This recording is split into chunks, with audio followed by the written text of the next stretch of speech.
Hello and welcome everyone to the UFC Fight Night Overeem versus Volkov Virtual Media Day. As a reminder, this is being recorded. We'll kick things off now with number 6 ranked UFC heavyweight Alexandre Volkov.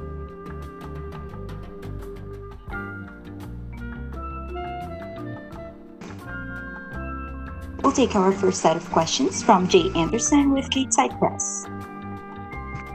Hey, Alexander, welcome back. Obviously this is a big fight. Alistair Overeem, I mean, you faced a lot of big names, former champion Fabricio Verdum, but where does this rank? Is Overeem the biggest fight of your career? Yes, it's a big fight for me. I really excited about this. That I meet him in octagon, so it will be a big challenge for me. We will see how it will go. And I mean, just talk about the matchup a little. I mean, everyone kind of knows what Overeem brings to the table, but how do you see this fight playing out? Uh, we will see because we both like striking and working stand up. But maybe somebody of us will trying to make takedowns or something. But I hope this will be a tactical fight on the stand up. Obviously, the goal for both of you is the title, but what does a win over Alistair mean at this point? Do you think a big performance could maybe have you jump the line a little? This fight means for me a lot, and I hope that this win put me back in the belt to the belt run and everything. But first of all, I'm just thinking about this fight, about fight with Overeem, with a big name, with a legend, and I'm feeling he's in really good shape right now. So I just wanted to challenge him February 6th, and we will see what we will do next. You talked about, returning to that title picture, the title shot, and you were arguably seconds away from a title shot in the Derek Lewis fight. Is that a moment that motivates you, that you think about a lot? Um, I don't really think about this a lot because I'm feeling that my time will be in future. So I'm feeling that I'm growing with the fights. I'm became better and better with every camp. So and I think that I can get this belt in future. So I uh, I'm feeling with this okay with this loss, but nothing more. And last one for me, I mean, when we talk about the future, the heavyweight division feels like it's gaining a lot of momentum. Do you see that? I mean, we've had a lot of heavyweight fights announced. You're headlining Lewis versus Blades, Gagne versus Jair, of course, the title fight. Is it exciting to be a heavyweight right now? Yes, it's uh, mm, uh, it's very much good fights, very close, a lot of fighters, a lot of big guys who can challenge the title. So it's a good time to be there in UFC right now. So I love it. All right. Well, thanks very much, and best of luck this Thank you. Saturday. Thank you so much. We'll take our next set of questions from Sumik Data with Sports Guida. Alexander, hope you're doing well. Hi. So, the last time you fought in the smaller octagon in the Apex, things obviously didn't go your way against Curtis Blades. Since that fight, did you have to make any significant adjustments to your game, to your style maybe, in preparation for fighting in the smaller cage? And I'm trying to get better and better with every camps I did. So of course, sure, we have some changes. We are working on some moments in my style in my camps. I became bigger and because more stronger. I'm now working a lot with the wrestle skills. I'm doing a lot of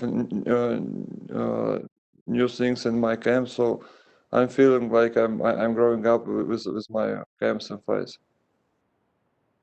So, John Jones has made his jump to the heavyweight division, and he's right in the mix at the top of the division. I just want to get your thoughts on how you think he fares in the heavyweight division in the long run, and if you would possibly be open to fighting him in the future. Yeah. I'm feeling that the thing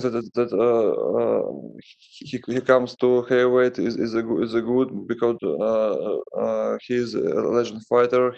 He one of the best fighter in UFC, and the thing that Bones come to heavyweight that make our division much interested, and all of us can challenge him in future. And of course, I will be excited to challenge him in future too. So, your opponent for this weekend, Alistair Overeem, has mentioned that this will be his final run for the shot at the title. Do you believe with a win over him, you could hamper his chances of getting that title fight and maybe put yourself in position to get that title shot instead? Okay, of course I believe in this, but first of all, I'm just thinking about this fight, about to win him, and this is the main thing I thinking right now.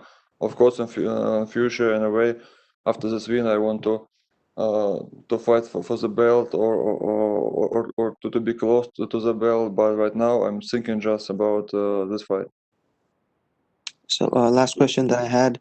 You recently spoke about your back tattoo, which took 60 hours to get done.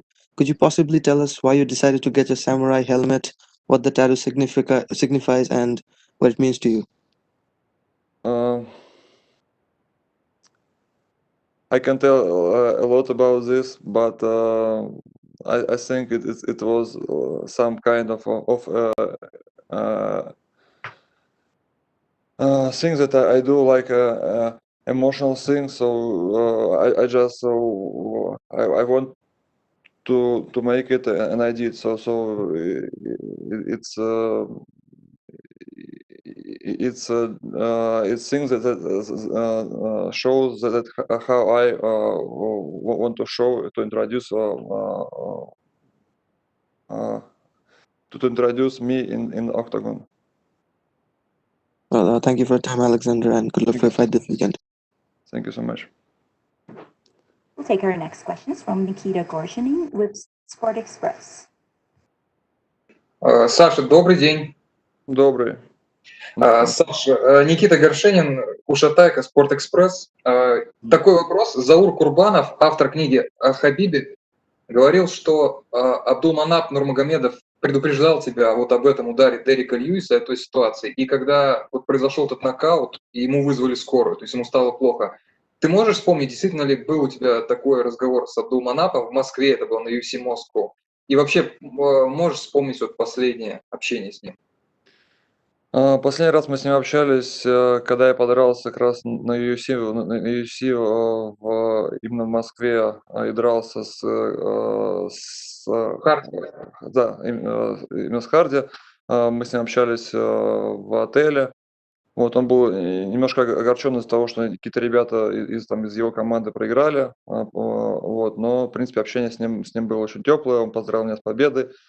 Как бы, ну, мы с ним, в принципе, общались очень хорошо. Вот, по поводу Дерека Льюиса, ну, в принципе, он говорил в общие вещи о том, что мне нужно быть с ним осторожным, но конкретно один удар его очень сложно предсказать и о нем сказать, естественно. Вот, но я, в принципе, это и сам прекрасно понимал, и был весь поединок осторожен, но, к сожалению, это тяжелый вес, и что-то может пойти не так. В любом случае, я сделал свои выводы, и это подтолкнуло меня развиваться еще больше. Саш, у тебя есть вот эта уникальная способность протыкать блок. То есть даже вот взять первый раунд с Вердумом, вроде у тебя вообще практически не было шансов для хороших атак, но ты успел его посечь очень серьезно. Вот это твоя способность протыкать блок, находить вот эти тонкие входы, это откуда у тебя идет? Ты успеваешь подумать или это на инстинктах, на технике идет вот поставленные удары? Это, наверное, получается случайно, просто мне везет. Но на самом деле Я вышел с карате, и в карате, в принципе, очень острые удары более именно жесткие, потому что мы привыкли работать голыми руками, а не в больших перчатках. И думаю, что именно эти удары, такой стиль ударов, который может и посечь, и нанести какой-то такой и внешний урон, он идет, наверное, скорее всего, именно из техники ударов карате. Не то, чтобы она как-то отличалась от боксерской, просто мы привыкли бить голыми руками, и кулаки, они более острые, если можно так сказать, в кавычках. Вот я думаю, что это все оттуда. Потому что действительно я замечал, что мне хватает всего лишь нескольких ударов, чтобы у соперника уже появились какие-то сечки там, или синяки, как бы, и так далее. А сам я зачастую, бывает, пропускаю удар, но ухожу из боя неповрежденный и и с чистым лицом. Вот, и в этом плане, конечно, я думаю, что это база карате. Вот, ну и тренировки, которые я сейчас делаю, я все равно стараюсь работать над своими ударами, над силой удара. Саш, последний вопрос. Вот когда ты уже выходишь на бой, с кем у тебя, как правило, последний разговор настраивающийся? С супругой или с родителями? Как у тебя это происходит? Ну, я могу сказать, что в принципе, такого особо нету. Это традиция, чтобы с кем-то у меня был последний разговор, потому что, ну, все-таки для меня это дело уже привычно, вот, и какой-то такой именно традиции в этом плане нету. А, Ну, и я, естественно, я общаюсь там и с супругой, там, и с родителями, они зачастую меня особо не дергают, а пишут сообщения какие-то с поддержкой, вот я им отвечаю. Вот, самое последнее, что я помню перед поединками, это разминка в раздевалке, это подводка к бою, то есть я уже полностью концентрируюсь уже в раздевалке, непосредственно поединок, и на другие вещи не отвлекаюсь. Все, Саш, спасибо тебе огромное. Желаем победы, верим в тебя. Спасибо. Thank you very much. We'll take our next set of questions from Pablo Santamaria with Noti MMA, Ecuador. Hi, Alex. Do you hear me? Yes, Okay, the first thing I want to ask you is if you feel any pressure fighting a legend like Alistair Overeem. no, I don't feel. I used to fight with the big names in my life, so I'm feeling okay with this. I'm excited to fight with him. It's a big name and it will be a good fight. So everything really cool. Okay, I get it. So, where do you think he is more dangerous? Do you think he will try to take you down? Um,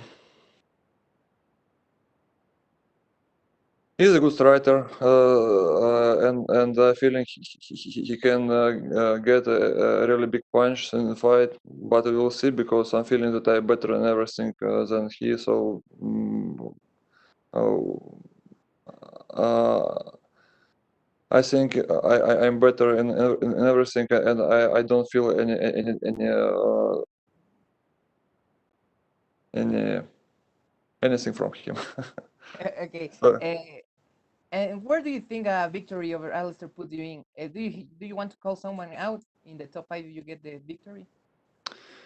First of all, I'm thinking about fight right now. I don't think about the future. I'm thinking just about fight. I don't want to look after this fight. I just want to win him, and then we'll see what will happen.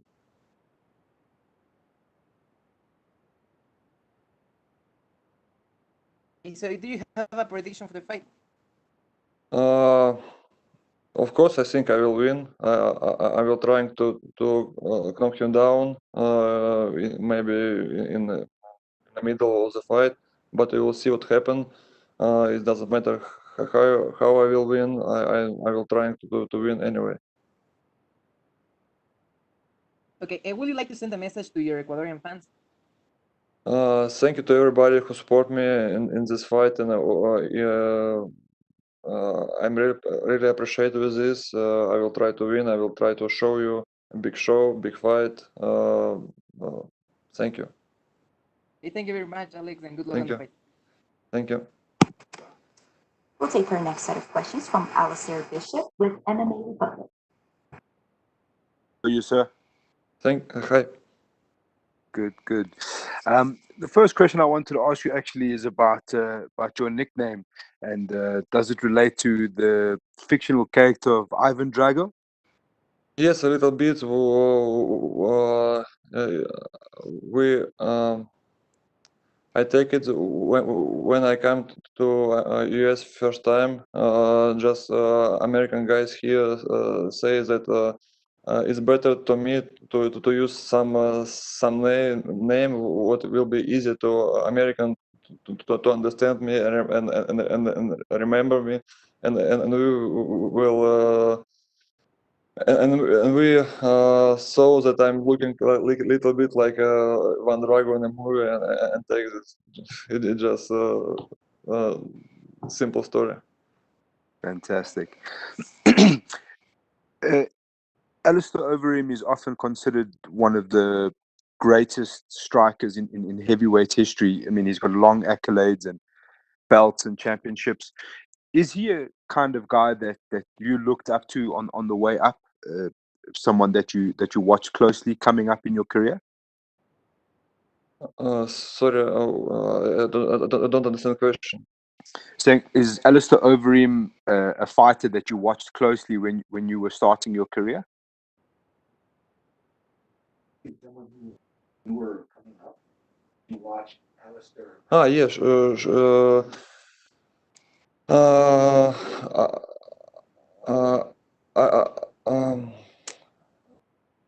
Sorry for my English. It's too No too problem. to speak sometimes.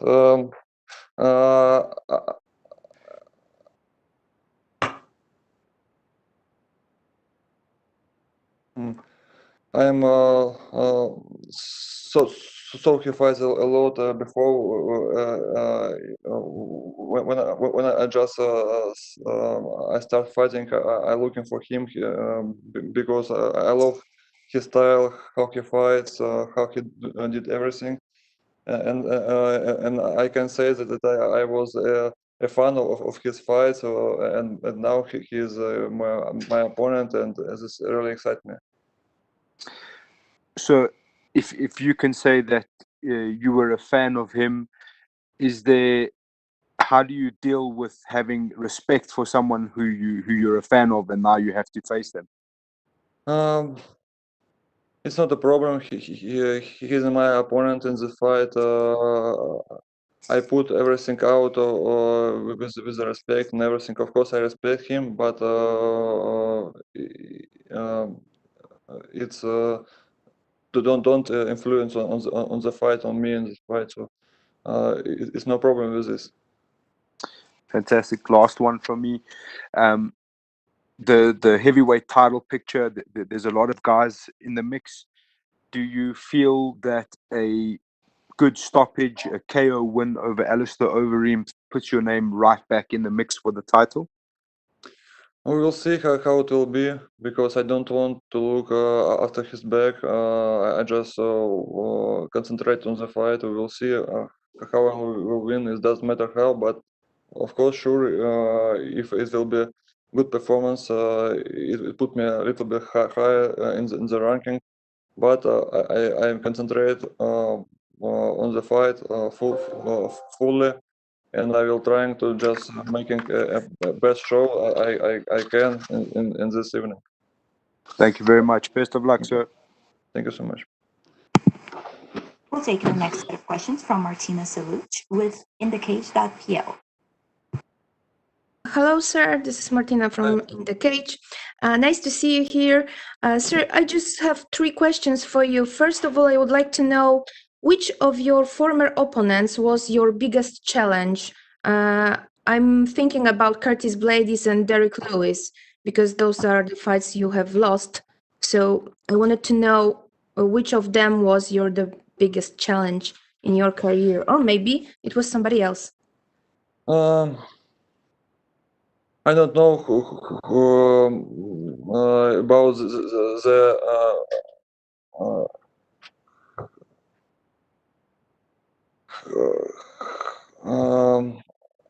sorry. No problem. I think the biggest challenge was Curtis Blades. He's a good wrestler. He's a really biggest and high skill fighter. But maybe in the future I will meet him again, and we will make a new fight, and we will see who will win. Okay, can you give us your prediction for a fight between Luis and Blades? I think Curtis will win. Okay, and last one from me. I wanted to ask you about John Jones. In one of his interviews, Dana White said that after the fight between Miocic and Ngannou, John Jones will probably have a title shot in heavyweight. Do you think it's fair? If John Jones Yeah, gets an immediate title shot, is it fair? What's mean fair? Fair, like, should he have to fight more fights, or do you think it's Oh. okay for him? It's okay. I think it's okay because he's a good fighter. He's a legend of UFC, or one of the best fighters in UFC, and the thing that he comes to heavyweight make heavyweights more interesting, and the thing that he will fight to the belt is make more interesting heavyweight division right now. So I'm okay with this, and maybe it will be good. I think it will be cool. Okay, thank you very much. That's all for me. Thank you. We'll take our next questions from Augusto Niesgue with Somos MMA. Hey Alex, how are you doing? Can you hear me? Yes, I'm good. Thank you. Okay, a couple of quick ones, Alex. The first one, which are going to be the keys for your victory on Saturday against Overeem? I will try to be really concentrate on the fight, on this win. I will do everything I can do, and the key will be to be in the always concentrate and be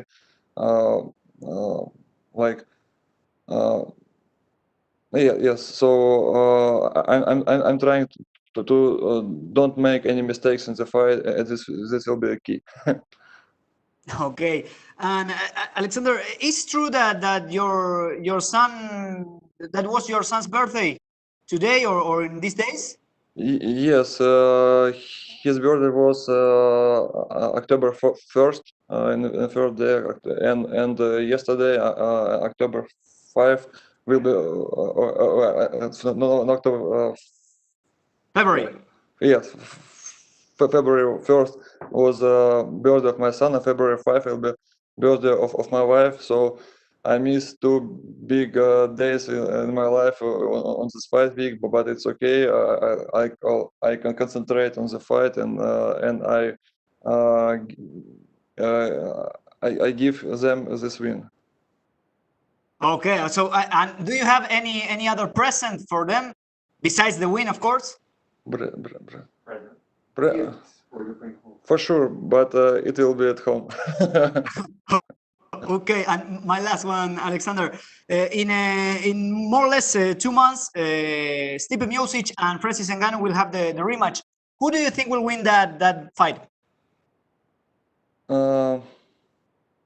I see it's 50-50 in this fight for both of them, but probably I want Ngannou to win because it's make heavyweight a little bit new champion, and maybe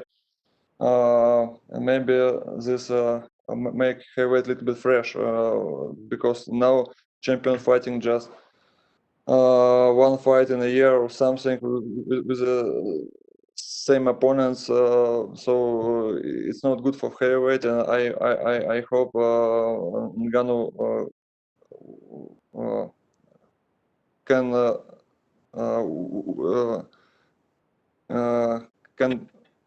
get the win. Yes, and then we'll see what will happen.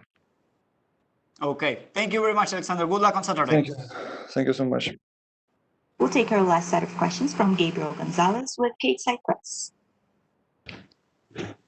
Hello, Alex. Can you hear me? Hi. Yes, yes. You were scheduled to fight Alistair before. How has the training for him changed, if at all?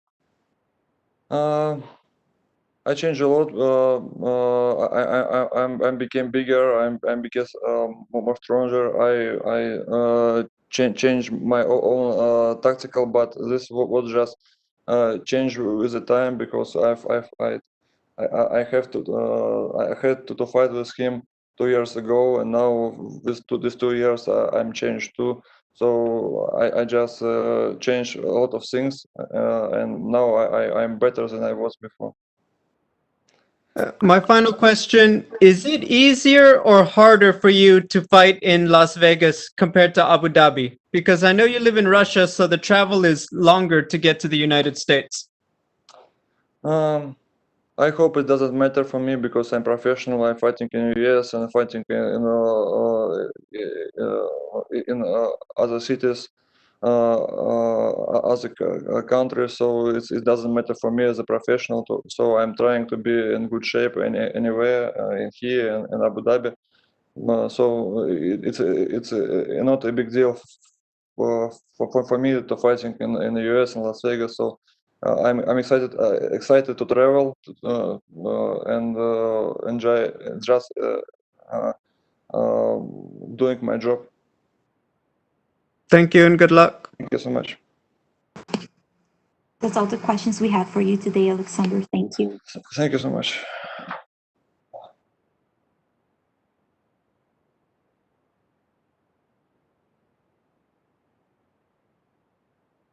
Up next, we'll be joined by number 4 ranked UFC bantamweight, Frankie Edgar.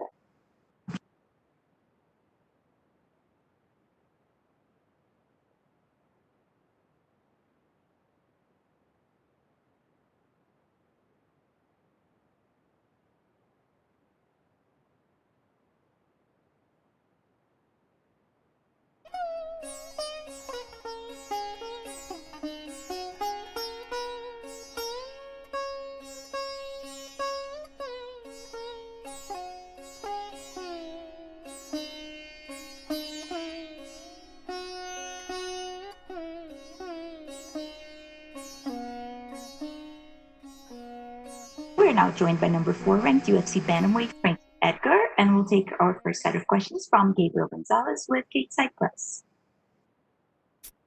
Hello, Frankie. How are you? What's up, man? How you doing? Doing good, thank you. Obviously, you had a solid debut at bantamweight last year. Dropping down again, how has the weight cut and everything been this second time around? Yeah, pretty much the same as last time. So far, so good. I'm right in striking distance for tomorrow morning. I know you've trained with Marlon Moraes in the past, so you know how good he is. What did you think of Cory's win over him in October? Yeah, anybody can get a win over Marlon. I know they're a legit fighter. I thought that fight was rather close until the moment when he got knocked out with that spinning heel kick. There's a lot going on at bantamweight. A lot of big names are going to be competing soon. What do you think should happen next for the belt after Aljo and Peter Yan and everyone else? Yeah, I think the winner, me and Cory, are right there. Put on a good performance, and I could be fighting for that belt next. How do you get the job done against Cory on Saturday? Just be myself, go out there, listen to my coaches, and stick to the game plan. Thank you, Frankie. Good luck. Thank you. We'll take our next set of questions from Alistair Bishop with MMA Republic. Frankie, how are you, sir? Good, man. How you doing? Good. Fantastic. Thank you.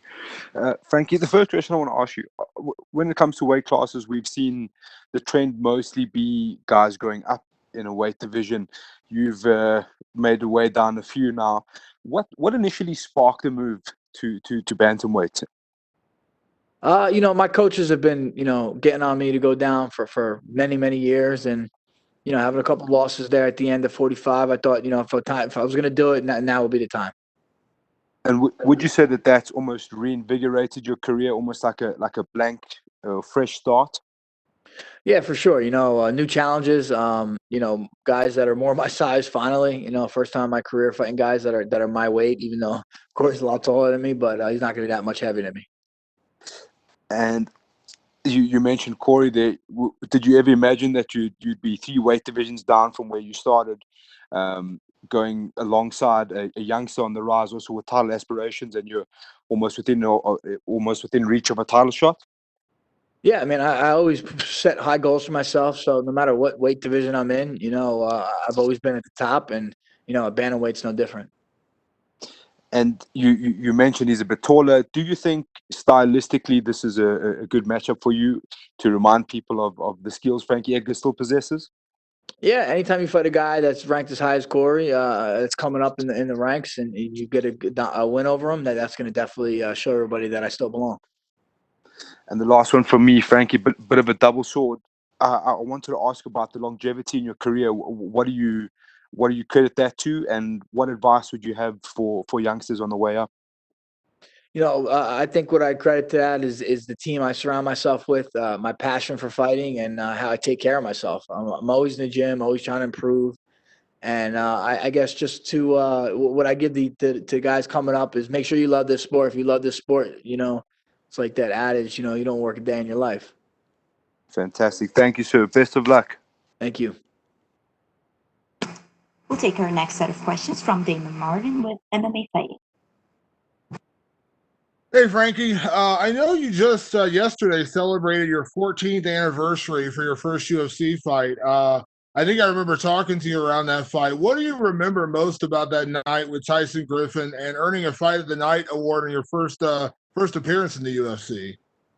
What I remember most, I remember winning a fight and going up in the stands, because that's what I used to do back in Jersey when local shows. I'd win the fight and I'd go up in the stands, and people started grabbing at me, asking for my picture, and I was taken back, man. I wasn't expecting that. Can you kind of put into words like when you get tagged in something like that? Because I know we've talked a lot about your career longevity and the fact that you're still at the top of a division, 14 years later. I mean, I know maybe you'll think about this more when your career is over, but is it kind of crazy to think about the body of work you have put in over these last 14 years? It is, for sure. You don't want to go back and smell the roses too much, but it is good to look back and see, what you accomplished in your career. And, I do have quite a resume, and the fact that I'm still here spanning 3 weight classes is definitely a testament to the type of person I am. I know winning another divisional title has been a big goal of yours for a while now, but I'm curious.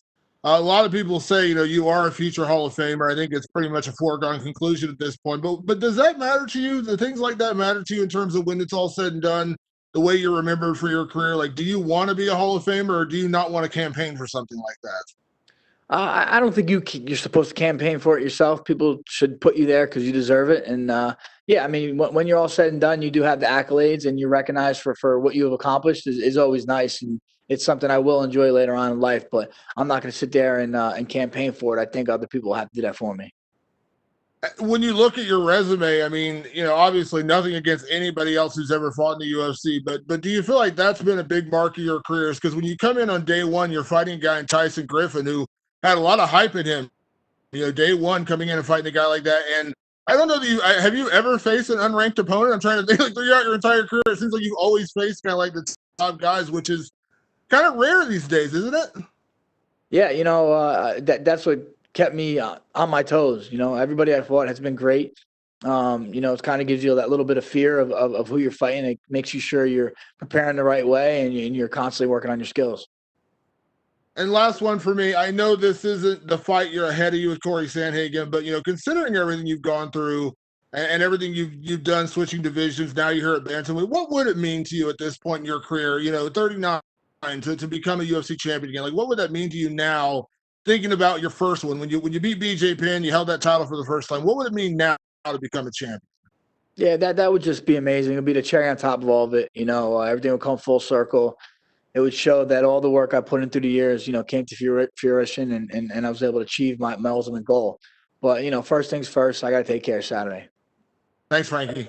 Thank you. We'll take our next set of questions from Cote Cruz with For the Win MMA. Hi, Frankie. How you doing? Can you hear me? Good. How are you? I'm doing fantastic, sir. Thank you for your time. Well, you've said in multiple interviews that you'll go till the wheels fall off, that your goal is right now to get back into title contention. Looking back at all the roads traveled in this conceptual vehicle, What would you say are the fondest experiences fighting for the UFC? The experiences, obviously the big wins, winning a title are always great, but, just the people I met along the journey is probably the best thing. And the experiences that come with that. This is a great sport. I love what I do. I get up in the morning and I'm not dreading going to the gym. Well, since you've been very adamant about your mentality and goals to this day, has the talk of retirement has been something more recurring at this stage of your career? Is it, I don't know, maybe this kind of response that you're giving till the wheels fall off, it's some sort of a slap on the table, so to speak, on what you really want to do with your career? Yeah, it just comes with getting older in sports. I'm sure Tom Brady hears it all the time. I've been hearing it probably since I've been 35, and that's just what it is. And nothing I can do about it. I get older, and time goes by. It's just what it is, and I just got to keep performing and not worrying about what people want me to do or ask me what I'm going to do. Well, as you said earlier, you're really confident coming into this fight. You respect Cory Sandhagen. How do you think the smaller cage will affect your game on game night, on fight night? I mean, do you believe that it will play to your advantage? I don't know, man. I feel like, if you fight a guy in a football field or a telephone booth, the better guy should win the fight. And I think I'm the better guy, so that's what I plan on doing. That's a fair point, sir. You recently had to stay in Colombia in South America to treat an injury, right? Can you comment on your experience getting that treatment there? What's so different about doing it in Colombia? Yeah, I was in Medellin, Colombia with BioAccelerator. I got some stem cell treatment. Yeah, the place was top notch, top of the game. And, I definitely felt some benefits. And I'm looking forward to see how much better it will help in the near future. While you were there, you had the chance to share some of your time with the young people who are part of a boxing program, as I saw. Can you share some of that experience with the Colombian children? Yeah, Boxio, Pariel, Boxio. I may be saying that wrong, but it was up in Comuna 13, and we got to go up there and see just young kids working on boxing, staying out of trouble. And me and Kamar Usman got to go up and teach them some stuff, and working on helping them out with some other things as well. Final question from me. We've been talking a lot about trilogies lately since Connor, Dustin and all that. But you, sir, you have a trilogy of your own, which is amazing in its own right. How would you say it would compare this time around, your trilogy, to the one that we're expecting now with Connor and Dustin? I don't know. I mean, yeah, my trilogy was good. Their trilogy, we'll see if it's good. I mean, they got one apiece. Me and Gray had some pretty epic fights, man. So yeah, it's always good to see some competitive battles. Thank you so much for your time, sir. Good luck on Saturday. We'll take our next questions from Sumit Data with Sports Guida. Hey, Frankie, hope you're doing well. How you doing? So this will be your second fight in bantamweight. You're coming off a beautiful victory from your last fight, but now you face a top contender in Cory Sandhagen, who is in the driver's seat to get the title shot. But for you, do you believe that this is a title eliminator, or do you think you need to eventually get that third victory and then aim for the title shot? Yeah, I think where I'm at in my career, a win over Cory will definitely get me a title shot. You're obviously the veteran coming into this fight, a former champion. Cory, on the other hand, is the young up-and-comer but already has a few impressive wins on his resume. What do you think are the aspects to his game that make him a dangerous opponent? Yeah, he's a dangerous opponent. He's got unorthodox style on his feet. He's got a savvy jiu-jitsu game. He's tall, long, and rangy. Definitely pushes the pace. I'm gonna have my hands full on Saturday night. The bantamweight division we know is very stacked at the minute. There are a lot of exciting fighters to watch out for, yourself included. Now another former champion in TJ Dillashaw is making a return soon. What do you think of his comeback will add to this division? Yeah, it just adds more to this stacked division as it is. Obviously being a former champion, he's a very skilled fighter. This division's deep, and it's just gonna get deeper. Could you possibly be interested in fighting him in the future, maybe? Yeah, we'll see. I'm kind of worried about Cory, obviously, but I'm down for a big fight. So yeah, I'm game for anybody. Last question from me. At this stage of your career, you decided to drop down to bantamweight. You've competed at 155, then at 145, and now here you are at 135. Is there any secret to this longevity of yours that made you decide that you're going to drop down a few weight classes? Yeah, I think the fact that when I fought at 55, I cut 0 weight. At 45, I cut very minimal weight. So now I'm finally kind of cutting weight compared to everyone else. I'm probably even not the biggest guy at 35, so that definitely gave me the ability to do that. Well, I look forward to a fight this weekend, and good luck to you, sir. Thank you.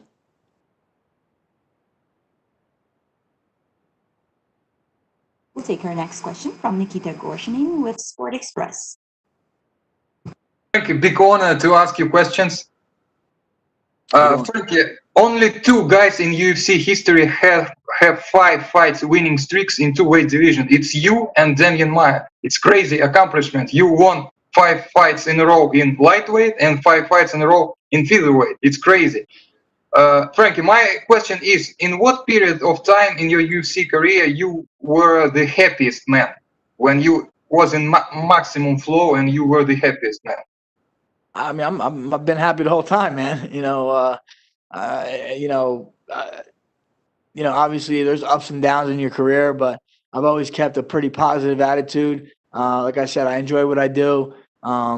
There's no difference between 55, 45, 35 to me. It's all the same. I'm still competing, still fighting the best guys. So it's all been a joy to me. Frankie, your coach Mark Henry have this code word for some combinations. Do you remember the most funniest code that he has for you for some combination, maybe some shot? I don't know.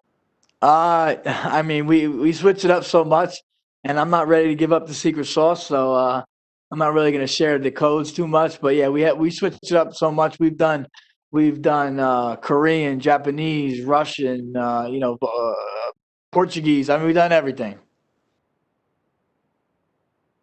Frankie, do you remember in your career your finish when you won not by something by game plan, but it was on a hunch, but gut instinct, and you won fight just in second of improvisation? Was that such win for you? You proud of? Yeah, I mean, I've had a lot of fights, man. So to go back and just one on improvisation, I think a lot of times I've been rocked. Those Maynard fights.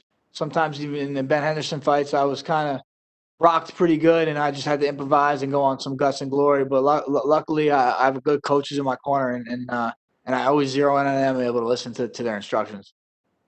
Frankie, thank you so much. Good luck and the win. Thank you. Appreciate it. We'll take our next set of questions from Pablo Santamaria with For the Win Podcast. Hey, Frankie, can you hear me? Yep, got you. Okay, the first thing I want to ask you is that you've been successful on lightweight, featherweight, and now on bantamweight. What's the main key of have that success all over your career? I just think approaching training the right way, taking care of my body, and enjoying what I do. I definitely do everything the right way. I make sure I'm never in that cage not prepared. Okay. You have faced a lot of big names, huge fighters. I mean, with good strategy and stuff like that. Where do you rank Cory Sandhagen among your rivals? Yeah, I mean, he's right up there with some of the best guys I fought. Obviously his ranking says that, his resume says that, and he's got a future ahead of him too in this sport. So yeah, he's one of the best guys I fought as well. Sure. Do you think your wrestling will be a key to get the victory? Yeah, I think my wrestling is something I try to utilize in every fight, and that's something that could definitely come to play. For sure. And what's your prediction for the fight? Yeah, my prediction is a victory. I'm not really one to sit there and pick how it's going to go or what way it's going to go, but I'm going to get my hand raised. You're a legend, like I said before. Would you like to send a message to your up-and-coming fighters here in Latin America? Yeah, to the two fighters out there, just stay in the grind, get after it, and no secret to success. It's hard work. So the harder you work, the more you gain. Thank you very much for your time, Frankie, and good luck on the fight. Thank you. We'll take our next set of questions from Augusto Niesgue with Thomas MMA. Hey, Frankie, how are you? Good, man. How you doing? Great, thank you. Frankie, yesterday was the anniversary of your UFC debut, as we have been talking. I want to know, back in those days, did you ever imagine such a successful career?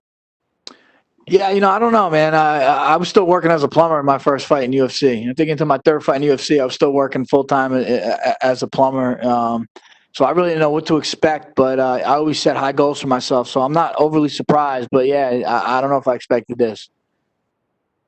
And which was the hardest part of that life, working as a plumber and also training for MMA? Yeah, working as a plumber is much harder, man. It's snowing in Jersey right now, and I used to have to get up early in the morning and working that cold. I'd much rather go get punched in the head a little bit. Frankie, if you had to make a top 3 of the fights that you enjoyed the most in the UFC, which ones would you choose? That's tough, but I would say obviously winning the title, the Gray Maynard fight, the third Gray Maynard fight with the finish, and maybe Yair fight. Okay, and my last one, I'm talking about the fight on Saturday. What do you need to be careful with Cory Sandhagen? I should just be careful with his length and range and his unorthodox, his awkwardness, I guess you could say. Okay, thank you very much, Frankie, and good luck on Saturday. Thank you. We'll take our next set of questions from Jay Anderson with Stateside Press. Hey, thanks very much, Frankie. Welcome back. Just a couple from me.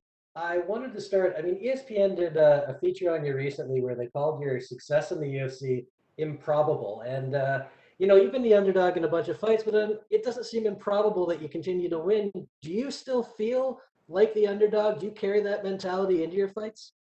I don't think I'm the favorite many times in my fights, especially as the older I get, seems like. So it seems natural. It's kind of normal to me. I mean, I can't help but everyone seems to bring up the fact that I'm underdog. So, I mean, that puts the pressure on this guy. He's supposed to go in there. If you look at the line, he's supposed to go in there and walk through me, which is kind of laughable a little bit.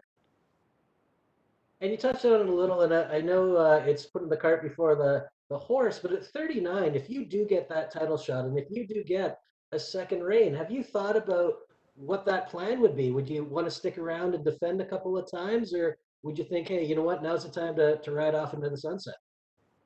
Yeah, I don't know. I mean, like I said, as long as I'm obviously I'd still be competitive. I'm the champion. As long as my body's good, I'd probably still fight, man. Like I said, I do enjoy this. And last one for me, you mentioned football and Tom Brady. Who do you think wins the Super Bowl? I'm obviously pulling for the old guy, but the Chiefs look pretty good. So we'll see. I'm pulling for Brady. All right. Well, best of luck this weekend, Frankie. Thank you. We'll take our last set of questions from Martina Saluch with Indicate. Hello, sir. How are you? Good. How are you? Thank you. I'm good. I'm fine. So I have 3 questions. First of all, I would like to know, what do you think about Petr Yan, bantamweight champion, about his skills and the cage game? Yeah, I think he's a good fighter. Very good stand-up. Good cardio. Very technical fighter. Okay. How do you see his fight with Aljamain Sterling, who you got in this fight? Yeah, I think it's a good fight. I think Petr Yan still has some things we don't know about him. I think Aljo has a very good takedown game. To me, it comes down to who could establish where the fight goes. I think if Aljo is able to secure takedowns, he'll win. But, in your opinion... Sorry. No. Then I think if it stays on the feet, I think Petr Yan will win. But we'll see. Okay. And in your opinion, who's the best boxer in UFC history? Oh, I don't know. Best boxer UFC history.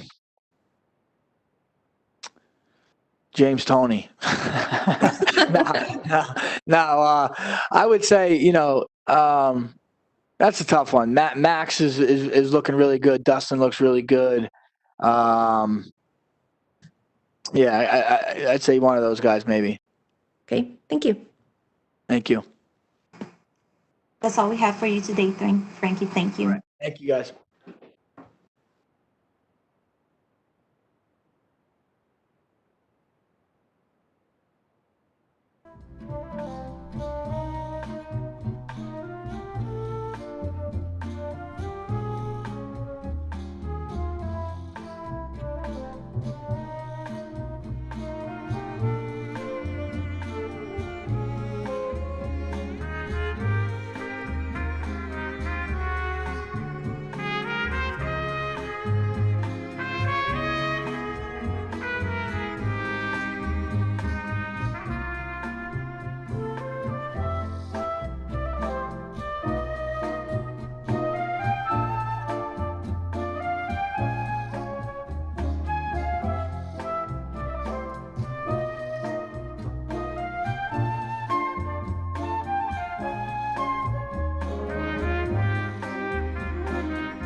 Up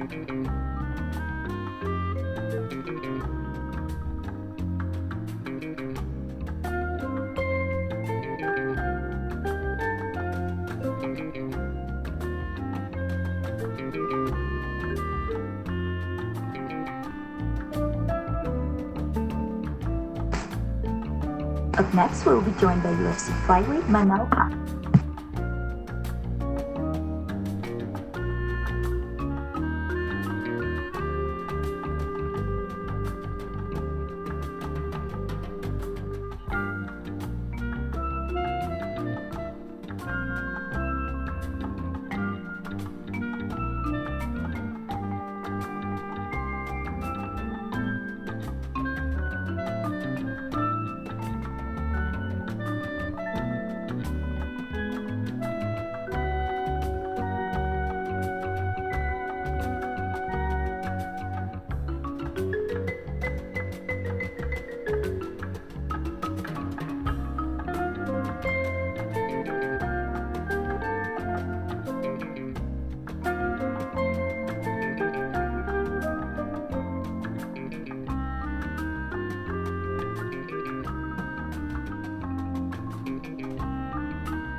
next, we will be joined by number 13 ranked UFC bantamweight Cody Stamann.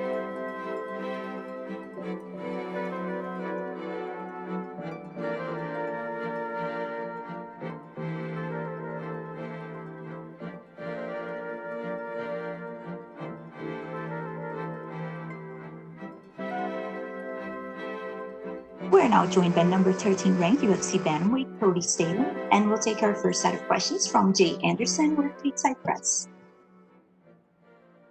Hey, Cody, welcome back. Thank you. It's good to be back. This is obviously not necessarily the fight you were originally prepared for. I mean, you had Merab and you've got Andre. I mean, it's become commonplace during the pandemic, but how much of an obstacle is the change in opponent?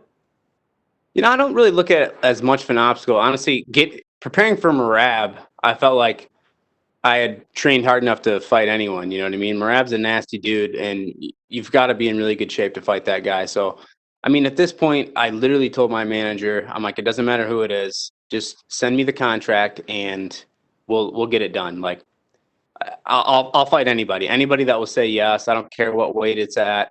We're gonna do it, and luckily for me, it's at 145 pounds, so I don't really have to cut very much weight.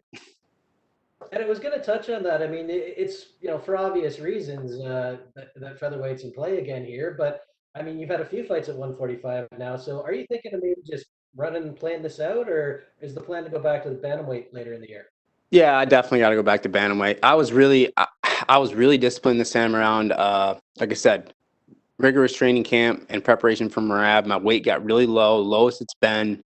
So I was looking really good for 135. And I didn't think it was going to be much of a struggle to make 35. And now, honestly, I'm eating and drinking. It's Thursday. I don't really have to cut any weight, maybe like 2-3 pounds tonight. I'll do a quick workout and make 145 pounds. So, I mean, I'm pretty small. I would really like to get this kid out of there in a big hurry and fight again soon, because I put a lot of time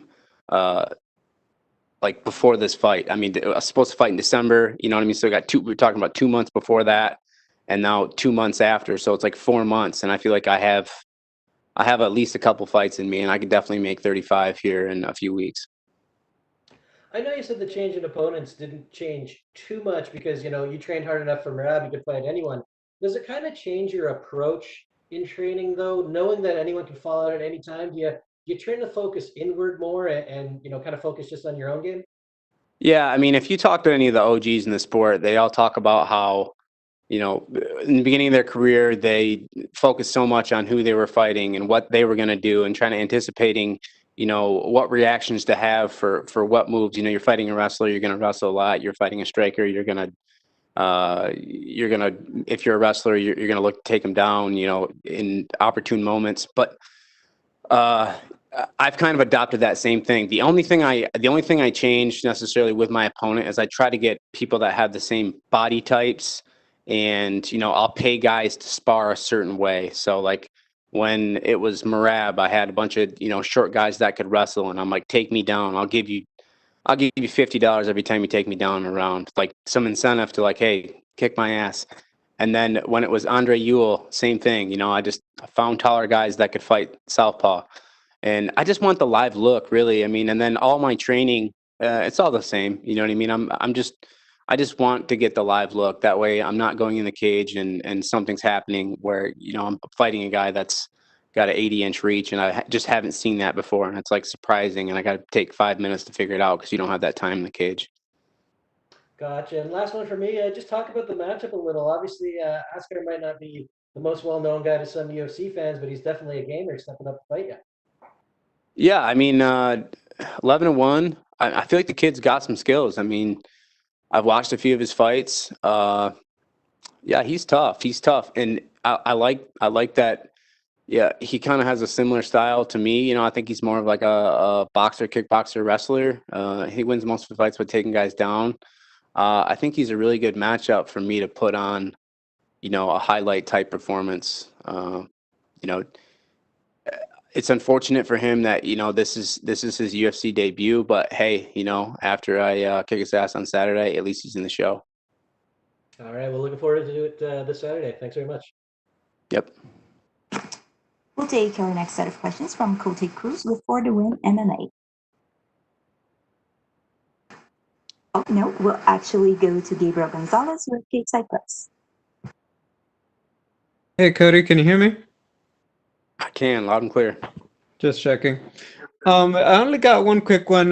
Jay really handled a lot of them, but not to look far ahead. Is the fight with Merab still the matchup you're looking for after this one? Or do you feel like after all the rescheduling, you're ready to move on to a new opponent? You know, I'm gonna go get a win Saturday night, and I think Merab needs to do the same. You know, and the Merab fight was just a fight. It was more of a test of will, if you would, for me. You know, I think Merab is kind of the most tenacious guy in the division, and I really wanted to fight a guy like that moving forward, just because I think it would be, you know, great cage experience. But if I'm looking at Merab really hasn't beat anyone. You know, worth naming. I think there'd be a lot more name value and there'd be a lot more clout, so to speak, if Merab went and beat somebody in the top 15. You know, I think he'd be a lot better. It'd make more sense for me, you know, because I've beat, you know, 5 guys in the top 15, top 10. So, you know, if we're looking at just that, they're a lot bigger fish to fry than Merab. The bantamweight picture, you know, with a new champion in Peter Yan and a lot of moving parts, it's an exciting time. For yourself, how would you script your perfect 2021 to get to that point where you are in title contention? You know, I think I'm only a couple fights away, really. It's one big win against somebody that is on a little bit of a tear. You know, I've had a habit of knocking these guys off their trains. You know, Alejandro Perez, you know, 5-0, Ultimate Fighter winner. I go out and beat him on short notice. Brian Kelleher, 3 finishes, you know, in a row, like in 6 months, and you know, I go beat him. Song Yadong, I mean, all these guys. You know, so it takes one more of those guys in the top 10 for me to beat. You know, I go out, have the performance I know I can have on Saturday, and then I look for one of those big names. And you know, honestly, there's so many big fights at bantamweight. You know, you can't really be in a hurry to the title because there's so many guys deserving of the shot. You don't know how the Frankie Edgar, Cory Sandhagen fight is going to pan out. You know, easily one of those guys gets a win. He's the next guy for the shot. You know, so the title is always kind of within and without reach, right? So I really think it's, for me, I'm just focused on my career and building my name so that, you know, when the time comes and, you know, some of these OGs start to kind of retire and fall off, and it opens the division up a little bit more for the younger guys like myself and some of the other guys that have popped in over the last few years. You know, I want to be a front runner in that equation. So I want the big fights. I want to fight the legends. I want to fight the Jose Aldos. I want to fight the Frankie Edgars. I want to have those big names on my resume when the time comes. Hey, thank you, Cody. Good luck. Thanks. That's all we have for you today, Cody. Thank you. Sweet. Thank you.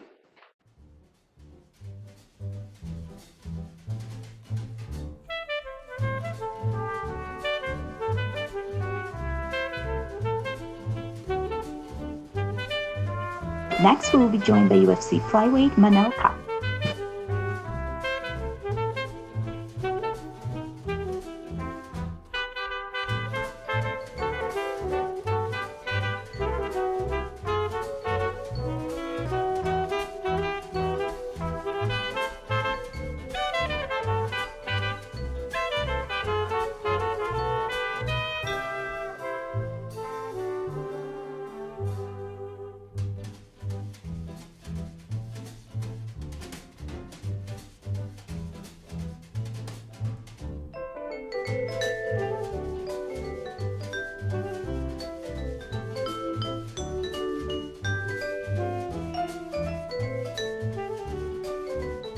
We're now joined by UFC flyweight Manel Kape, and we'll take our first set of questions from Jay Anderson with Gateside Press. Welcome, Manel, and welcome to the UFC. I know you did weigh in previously, but how does it feel to finally be in a fight week and be getting in the octagon? I'm feel good. I'm feel excited. You know, it's been a long time for my debut, and finally I'm here, and I feel so excited and ready for show the world who I am. And like you said, it's been a long wait here. I mean, you had the August date and then December. How frustrating has it been to be having to wait this long to make your debut? It's not frustrating, you know. First time, my fight camp when I was canceled, maybe I can say was frustrated. Uh, but no was frustrated. I was thinking that maybe don't happen for something good that will be in future, you know. And when I get another fight, and then this fight don't happen again, I was keep pushing training, and think that something more better for me will come. And then they give me the backup, and I was thinking like, oh, this is what God gave for me and bring me for me. And for my first fight, I will fight for the title, but no happen. But I stay. I make a better chance in my fight camp, coming in America, training with good people, and then I was more better than before. I was thinking that I was good, but now I'm feel uh, pretty complete fighter. And a lot of dedicated MMA fans are very excited for your debut, obviously because of your success in Ryzen. What are you hoping to show in this first fight? I'm looking for a great battle. You know, I know that Pantoja is a tough guy, but I see some limitation is in his game that I can take a good advantage from these limitations. I'm feel more complete than him, more smart. So I will have a better advantage in Saturday night and make a beautiful masterclass for everybody. And when you talk about Pantoja and some of the issues you see in his game, I mean, what do you see in him that you can take advantage of? I say his limitation is more slow than fighters that I've been fighting before. It's nothing that I never see before, you know, in his game. But always, I never underestimate me. Nobody, never. But I'm sure that I'm better than him, 100%. And last one for me, you moved your fight camp to San Jose for this bout. How is that differed from your usual training in Thailand? You know, here I have more training partners that are in this business fight. You know, they are competing a high level. So this the change the intensity what I have before and what I have now, and the coach I have a better details in my game. You know, I'm more smart. They bring me new things that I will put in this game. I will put on Saturday night. All right, well, definitely looking forward to the fight this Saturday. Best of luck. Thank you. We'll take our next set of questions from Damon Martin with MMA Fighting. Hey, Manel, welcome to the UFC. I want to start off by asking you your thoughts on the flyweight division in the UFC. Obviously, you're taking on a top-ranked guy in day one. When you look at the champion, Deiveson Figueiredo, you look at Brandon Moreno, Joseph Benavidez. What are your thoughts on the top guys in this division? No, you know, I'm looking for the champion. This is my goal. I come here for be a champion, not for be one more fighter in UFC. This is my goal, and I already am see a champion. This is just will be in a time, and Saturday night I will show why I say that in the future I'll be a champion, and I have the reasons, I have the game, I have everything in my side. A lot of guys, when they come to the UFC, they may struggle in their debut a little bit just because the UFC is a different show, different level of competition. But you fought a lot of great fighters in Rise and a lot of UFC veterans. Do you feel like that experience is going to help you overcome that tendency of guys struggling in their debut? Yes, of course. Like I say, I'm super experienced. I'm young, but I'm experienced, you know, and fight. And one more time, I don't will fight against UFC. UFC promotion. I will fight against fighters like me, you know, that won't stay here in UFC. I'm not a business promotion. I'm a business fighter, you know. I'm a fighter. So I will fight a fighter, not to UFC. So I don't have any pressure, no weight in me in fight UFC. I'm feel very very calm, and Saturday night I will be free to show all the skills what I have. Manel, when you were fighting in Ryzen, you obviously fought at bantamweight. You also fought around 130 pounds there. Obviously, you're fighting at flyweight in the UFC. Do you feel like flyweight is your true home, or is there a chance you may take bantamweight fights at some point? You know, this change for me, I was a smart change because I'm young, and I know that I can cut a weight, so I can still cut a good weight for flyweight, and why not? Because I'm feel good, I'm feel strong from flyweight. Then when become more older, can I can go up in bantamweight again.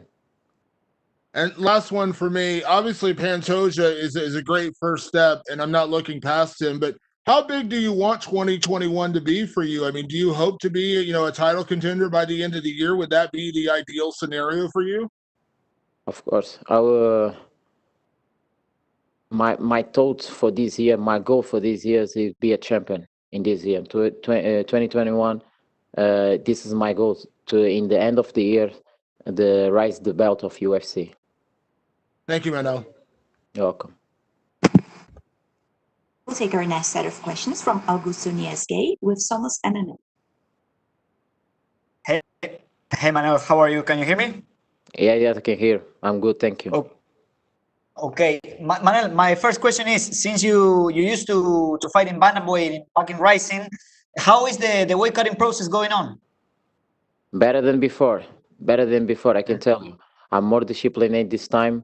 I'm being worked with a good nutritional, and I will be. I'm always on weight. I'm always on weight. Okay, and Manel, you have said it. You have a lot of experience, but this is a particular fight week for you, and a lot of things might be new. So, which are the main differences that you could find in UFC from the other companies where you have fought? You know, of course, like I said before, I don't will fight against UFC. I will fight against somebody that want this opportunity like me. You know, against some fighter that being here in fighting UFC, but I'm be in another side fighting too. You know, in high level competition, and I become a champion in high level competition. So I don't see any different. You know, I don't see any different. The only difference that before I fight in the ring, now I will fight in octagon. Okay, and well, you come to the flyweight division that back in the day, a few years ago, it was supposed to disappear, but now it's literally on fire. So, what are you bringing to this flyweight division? I'm bringing fireworks. I'm bringing excited fighters. I'm bringing new blood, fresh blood, and I bring the mentality of the champion. Awesome. And my last question, Manel, which type of fight do you imagine on Saturday? The type of the fight that I imagine in Saturday will be in the first round. I will frustrate Pantoja. I will beat his body, beat his nose, broke his ribs, and then in the second round I will knock out him. This is the fight where I saw. Okay. Thank you very much, Manel. Good luck on Saturday. Thank you. We'll take our next set of questions from Alistair Bishop with MMA Report.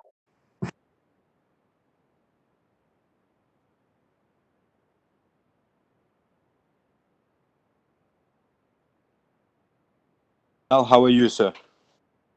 Thank you. I'm good. Good. Shout out from South Africa. I just wanted to ask you, how does it feel to be the guy from Angola to make it all the way to the UFC?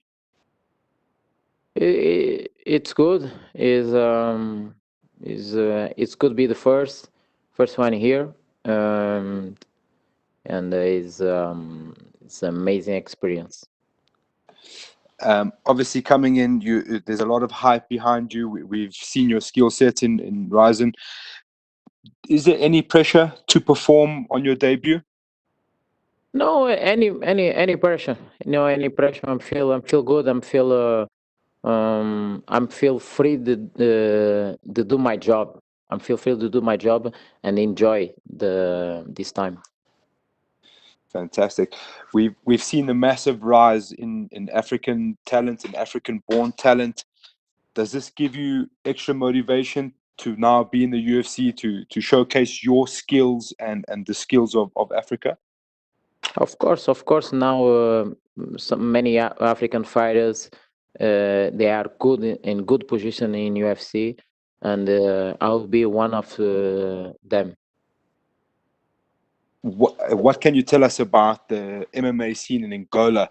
Obviously, in South Africa, we've got Demart Penna, who's a undefeated champion here in South Africa. But what else can you say about the MMA scene in Angola? No, the MMA in Africa is pretty tough. You know, we just need the opportunities what many people here have, and with these opportunities we can show our talent and how strong we are. And if there's people out there that have never seen you fight before, what would you say they can expect from you come fight night? Sorry, I don't understood your question. So if there's people that have never seen you fight before, what would you say they can expect from you come fight night? No, they can expect a master class, like I said before. They can expect Saturday night a master class.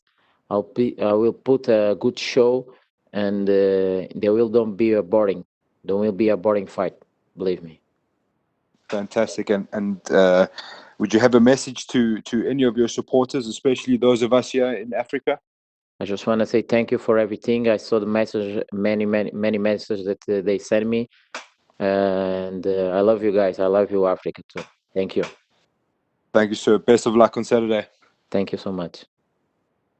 We'll take our last set of questions from Gabriel Gonzalez with Stateside Press. Hello, Manel. How are you? I'm good. Thank you. You've been part of bigger fights before in Ryzen, but what are the emotions like as you go into this fight in UFC by comparison?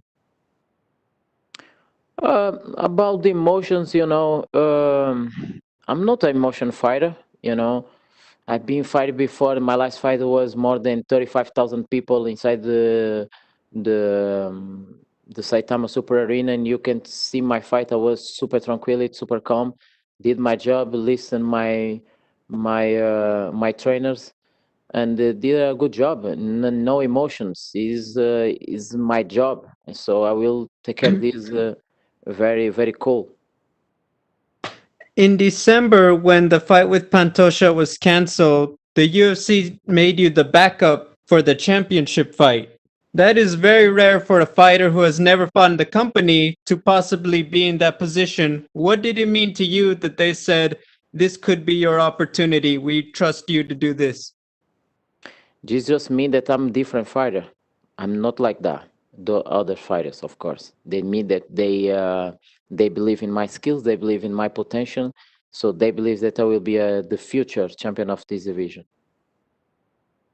My final question, how did it help you to have an extra month to prepare for Pantoja? No, I was ready. Not extra month. I was in till July past till training. I do like is 4 camps already. You know, I have 4 camps already, and I didn't stop. I didn't rest. Just keep pushing hard and motivation. Thank you, Manel, and good luck. Thank you so much. That's all we have for you today, Manel. Thank you. Thank you.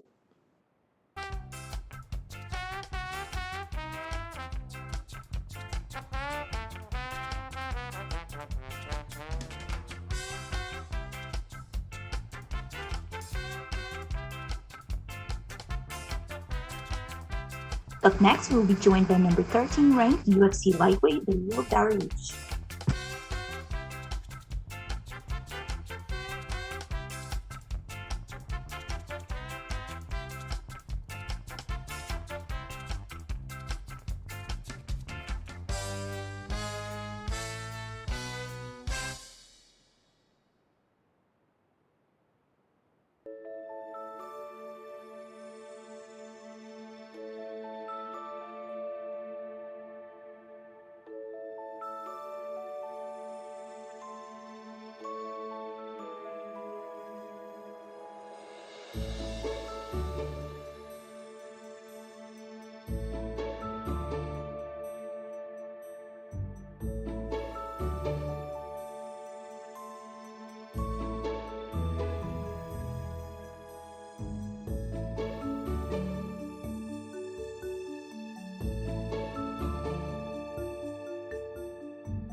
We are now joined by number 13 ranked UFC lightweight Beneil Dariush, and we'll take our first set of questions from Gabriel Gonzalez with Stateside Press. All right. Hey, Beneil, how are you? Good. How are you? I'm doing good, thank you.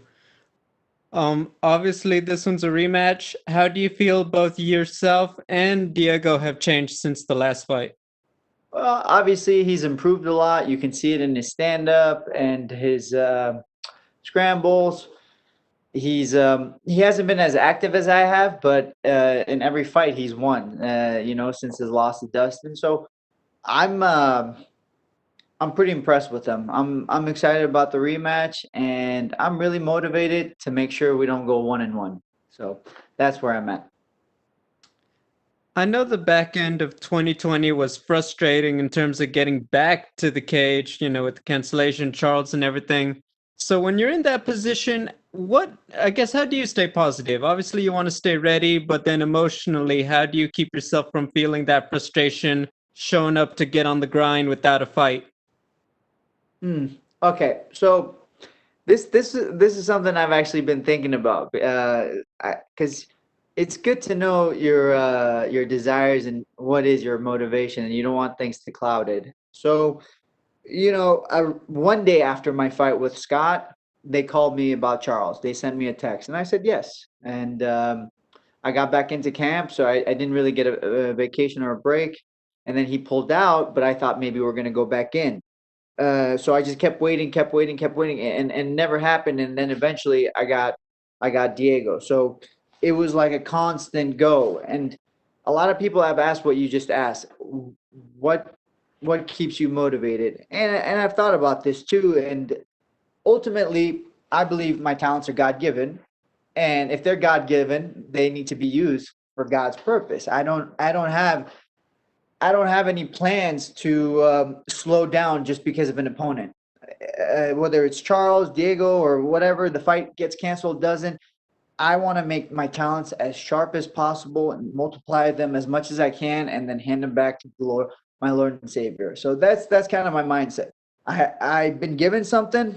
I want to add on to it and give it back as a gift. I understand. My final question, lightweight is always competitive, but it's safe to say there's a lot more going on lately, right? After, Definitely. with everything going on, Poirier, McGregor, all these other guys, what do you think should happen next? And for yourself, what would you like to see? Because you're on a great run looking to break in there yourself. God willing, the fight goes well with Diego. I win and nobody's injured and it's all good.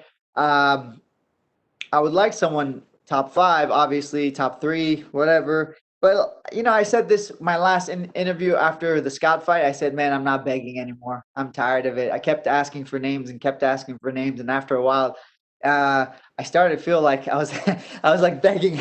I was like, hey, like, can I please have some bread or something? I was like, nah, I'm sick of it. Whoever they put in front of me, I'm going to treat like I'm fighting the champion, and I'm going for the kill. So it's that simple. If you want to put a new guy in front of me, man, guess what? When I beat him, he's going to be very discouraged. You want to put a veteran in front of me, he's going to get beat. You want to put the champ in front of me, doesn't matter. He's going to get beat. I am the guy right now, and that's just how I look at it. Hey, thank you, Beneil, and good luck. Thank you. We'll take our next set of questions from Damon Martin with MMA Fighting. Hey, Beneil, I know it's been 6 years since you fought Diego the first time, but what do you remember most about that fight?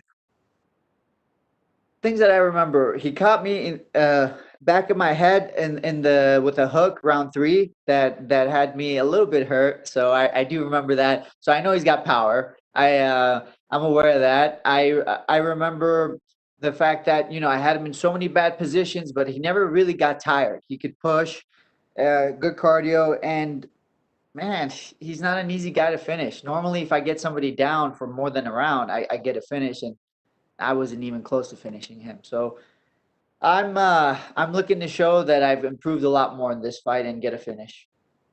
Well, you kind of answered my question, but I'll ask it anyways. When you talk about improving upon that fight, do you feel like that is kind of like the way you can kind of grade where you're at now? If you can go out and finish or dominate, Diego Ferreira in this fight, do you feel like that's a big statement for you in this fight? Yeah, that would be exactly what I need to do, either dominate or finish. The thing, if you watch the first fight, it was 30-27, but every round was so close. You know, I won every round by an inch or by a takedown or something like that. So like it's it's not an easy fight. So I recognize that now, and I'm excited for it, and I don't want it to be the last fight, like the last fight. I don't want it to be close. I want people to say, why did we even match these guys up? I want Sean to be like, okay, I shouldn't have done that. Like that's how I want this fight to go. With that being said, you talked about kind of the shift in mentality because you had been calling for so many top 10 guys as you try to work your way up the rankings because you've been on this big streak right now. And you finally get a top 10 opponent. It's a guy you fought already. Was there any, were you ever like shaking your head a little bit, or at least, you know, was slightly disappointed this ended up being the fight only because everything you've been doing, just trying to get a top 10 opponent and you get one, but now it's a rematch? You're 100% on point here. I wouldn't say I was disappointed, but I was shaking my head and like a little bit confused and frustrated. I'm like, we've already fought. We're both on like a good streak. Why not fight maybe closer to the title or for the title? Because if you think about it, like there's a lot of guys who are 1-1 or 0-1, 2-1 in the top 5 or the top 7 or top 6, whatever you want, whatever the number is. So why not each of us get a piece of those guys? But instead, we fight each other, and like those guys just keep fighting in between themselves. So I didn't understand the choice, but I said I get it. Let's just go. And you've said that, you know, at this point you're just going to fight who they put in front of you. But I know there has been a little bit of frustration from some of the guys in that top, you know, 7, 8, 9, 10 range where you're at. That, you know, right now we're all talking about, is it going to be Dustin and Connor 3? Is it going to be, you know, Michael Chandler and, you know, Charles Oliveira? Is it going to be Justin Gaethje? We're talking about these same 4 and 5 guys. You had Charles Oliveira. Unfortunately, that fight fell apart. But would you like to see the matchmakers, you know, kind of mix things up a little bit? You know, you get a Justin Gaethje, or maybe you do get a Charles Oliveira instead of, you know, we're only talking about those top 3 or 4 guys, you know, determining who's going to fight for the title. So in my mind, a good scenario would be, you know, see how things go this week, and if I win or Diego wins, one of us gets to fight either Charles or one of us gets to fight Chandler, and then maybe just have Justin fight Dustin Poirier, and then go from there. I mean, I get Connor is a big name, and he brings a lot of pay-per-view buys. He's a star power and all that. I get it's good, but if you want to move the division forward, Justin and Dustin Poirier makes sense. I think Chandler for me or Oliveira makes sense, and then yeah, that's kind of where I'm at right now. I can't really put too many other guys together. The last one, I'll just kind of follow up on that because right now we know Khabib is retired. Do you think it should be Dustin and Justin for the title? Would that be the ideal scenario? I think so. I think like they had an awesome fight. Like they had I think it was a fight of the year candidate. So like they had a great fight, man. Redo it.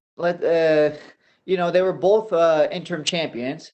It's like you have 2 interim champions, so it means one guy should, you know, fight to be a champion. For I just think so. If Habib's out of the picture, and these are the two top guys, have him fight, get it over with, so we can move the division forward. Like just because they get to become champion doesn't affect me really. I'm still gonna go out there and I'm gonna hunt everybody one at a time and eventually get the belt. So why try to like sneak in there and get the belt early? Just let's get this done, man. Thank you, Beneil. We'll take our next set of questions from Nikita Gorshny with Sport Express. Neil, big pleasure to speak to you. Hey, bro, how are you? I'm good. How are you? Great. Beneil, only 2 guys right now in UFC have 4 fight winning streaks consisting of finishes. It's you and Francis Ngannou. It's crazy that lightweight and heavyweight both in one statistical hit parade, you know. Can you explain how it's happened that you starting finishing people in that way? Because you have never had 2 knockouts win in a row. Yes, you have now 2 knockouts win in a row, and you never had it before. What's happened when why you became so killer? So, I started martial arts when I was 18. I didn't start when I was a young kid. And I think the difference you see now is just me improving. I showed up in the UFC when I was 24 years old. I mean, that's just 6 years of training. I know that. I've had that in the back of my head all this time. I never got to the UFC and said, okay, I've made it. I got enough skills. The reason why you're seeing me change is because I recognize I'm very insecure when it comes to my skills. So I'm constantly trying to add to my skills so that, there's improvement every fight. And that's really the most important thing. I have to keep growing. The day where I get up and say, I got enough skills, I just need to get in shape and fight is the day I retire, man. I won't want to be here anymore. I love fighting. I love martial arts. I love testing myself, and I want to continue to do that. And if I'm not growing, I'm not really testing myself. I'm just going through the motion. So I think the reason why I've improved is because I'm insecure. Beneil, George St. Pierre once said that he enjoys submission more than knockout win. What about you? You prefer submission enjoy more or knockout? So knockouts are weird, man, because sometimes you land and it doesn't even feel like you hit anything. And my last two fights have been knockouts, and everybody's like, "Why do you walk away? Why don't you just follow up?" And to be honest, I don't. It's not like I get a lot of knockdowns in training or knockouts in fights, so it's new to me. To say I enjoy one over the other, I don't know, but I do enjoy, like, for example, a clean submission. If I can jump on something and I've I think I would probably say submission still. I'm still I still favor submissions, but it's pretty close. For example, like the thing that happened with Dober, that move I've never done before. The first time I ever did that move in that situation in that way was with Dober. So for me, it was like, what the heck just happened? And then I went home and started to practice to see if this move works on a regular basis, because typically I would get it in a different situation. I wouldn't have it like that. And I still enjoyed that part of the game. I enjoyed that part of the puzzle. So I think I'm still a little bit more into submissions. Beneil, after your last win with spinning back fist, you told amazing story how the friend of your son wrote you in direct and asked you to perform this technique. So this time this boy writes something to you and asks you to perform anything? I think he was still saying back fist, spinning back fist, but no, Billy, that was very specific. He messaged me the week of my fight, and he was like, "You got to do a spinning back fist in the video game." Is it the what is it, the EA or whatever video game? He's like, "You're so good at it. It's like your best move." I'm like, "That's weird. I barely do spinning back fists in my fights." So he hasn't messaged me anything new, but if he does, I'll let you guys know after the fight. So Beneil, thank you very much. Big pleasure to speak to you. Thank you so much. My pleasure. We'll take our next question from Augusto Niesgue with Border Win MMA. Hey, Beneil, how are you? Good, and yourself? Fine, thank you. Beneil, a few days ago, I have interviewed Diego Ferreira, and he said the same that you were saying a few moments ago, that it's really hard for guys like you, like him, with long fight winning fight streaks to get the big fights at the big names. What do you think that happens? Politics. I think the answer is politics. I think the UFC has to do what's best for the UFC. The fighters have to do what's best for the fighters. And, somewhere in between, things get lost.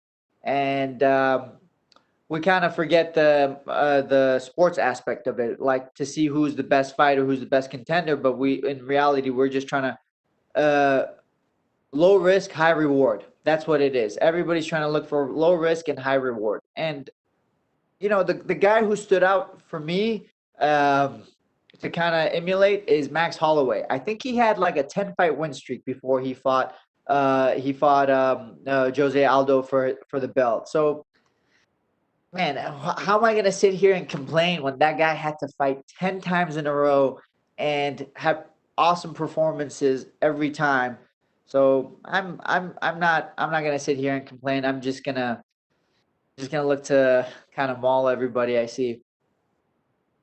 And how many fights do you think you should win to get the shot? You know, that's a Maybe question I 10? need to ask you guys. That's a question I should be asking you guys because I'm just a dumb fighter. You guys are the experts in this game. So I honestly want to pick your brains. I want to be like, how many more fights? Who I got to fight? What I got to do? So if you guys have an answer for me, please send a message. Call me. I don't know. Just let me know. Okay, and talking about the fight, Beneil, Diego told me that he loves how you improved, especially your Muay Thai in these few years since your first fight. Which aspect do you think is the most dangerous aspect of Diego's fighting game? Diego, volume, pressure, scrambles. Like, and it'll go with. I'll start with pressure, then volume, then scrambles. I think that's what makes Diego so good. Okay, and which type of fight do you imagine on Saturday? What are going to be the keys for your victory? I've never been in a fight where I said I'm not going to do a takedown. I've never been in a fight where I don't focus on grappling. There's no difference here. Every fight I will try to take you down and I will try to just suffocate you. That's my goal. My stand up, I'm not saying it's a second, but my grappling has always been number one and I don't want to forget that. That's my roots and I want to stick with it. So whether it's Diego or even if it was Habib or let's say someone who's a great wrestler, great jiu-jitsu, it doesn't matter. Grappling for me comes first and then striking. Okay, and if everything goes according to the plan, there are no major injuries, when would you like to come back to the octagon? Great question. So here's the thing. My wife is 19 and a half weeks pregnant and we're going to have a baby in June. So once I have a baby, you're not going to see me around for a little bit. I'm not okay. I'm going to be spending a lot of time with my girl. So with that being said, I'd like to get in there either late April or May. So if I want to fight 3 times this year, and I enjoy fighting 3 times this year, I would like to jump back in. God willing, I'm healthy. Jump back in either April or May, and then take some time, spend that time with my daughter, and then fight at the end of the year. Sounds great. Congratulations for your daughter, and good luck on Saturday. Thank you. We'll take our last set of questions from Cote Cruz. Hey, Beneil, how you doing? Good, and yourself? I'm doing fantastic. Thank you for your time today, sir. No You're celebrating 7 years in the organization this year. Is there any particular memories that stand out in your time with the UFC? 2 years I went without a victory. I had a loss, a draw, and a loss. It was the hardest time of my life, but at the same time, it made me who I am right now. So it was so bitter, but right now it's sweet. So it's the thing that stands out the most because it was the lowest of the lows. I enjoy the highs so much more. I appreciate this moment so much more, and whatever comes next. And I was telling people, now that I'm gonna have a baby girl, I'm like at the top of the mountain. I can't think of anything greater. So they're like, oh yeah, so if you win, it's gonna be just more, right? I was like, man, win or lose, I don't think I'm getting over this. This is it right now. Yeah, I'm not sure what's gonna get me to be more happy than this. So that's what I'm thinking right now. Is I had the lowest of the lows, and right now I'm at the highest of the highs. So I'm just looking forward to Saturday. Well, speaking about Saturday, you stated in an interview that you don't fear Diego's ability to scramble, that you'll be dominant in those positions. Do you see that this fight is going to get to that road? That's not exactly what I said. I didn't say I don't fear it. I fear it, but I have to go into it. If I walk away from it, if I avoid it, that's when I'll lose. Bravery isn't the lack of fear. Bravery is confronting fear. So I do fear his ability. I do fear his ability to scramble, his volume, his pressure. I fear all that. I understand the man works hard every day. So it's not that I don't fear him. It's that I will overcome that fear come Saturday and I will conquer.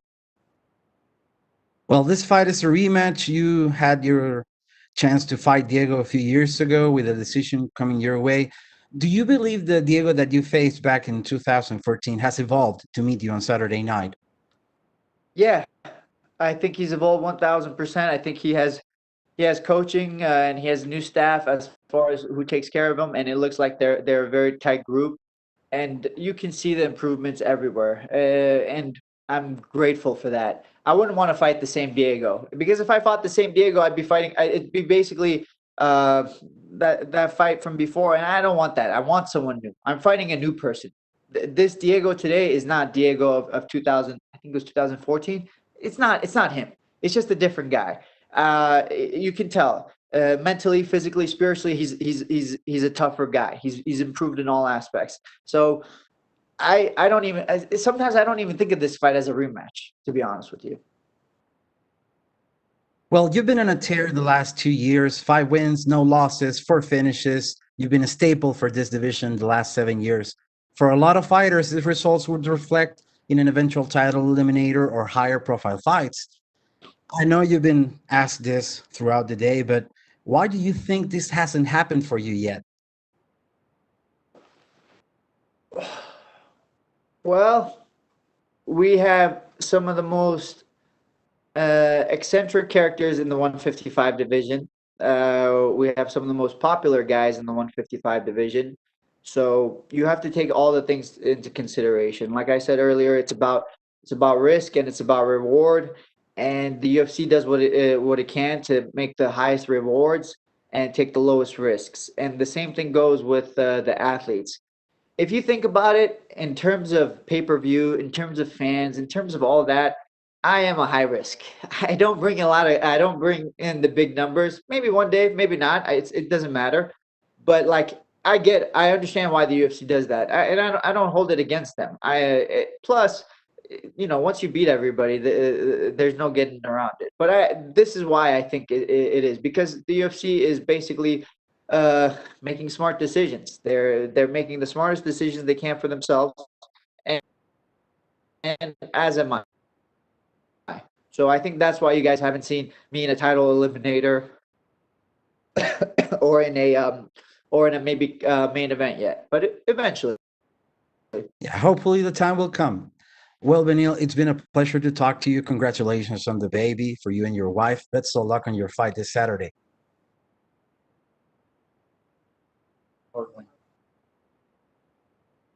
That's all we have for you today, Beneil. Thank you. Appreciate you. Thank you. Thank you. Woo!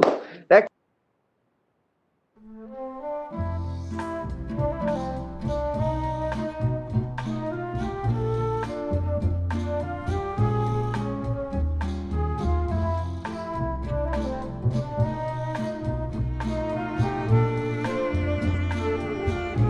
Up next, we'll be joined by UFC lightweight Guida.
now joined by UFC lightweight Clay Guida, and we'll take our first set of questions from Gabriel Gonzalez with Inside Press.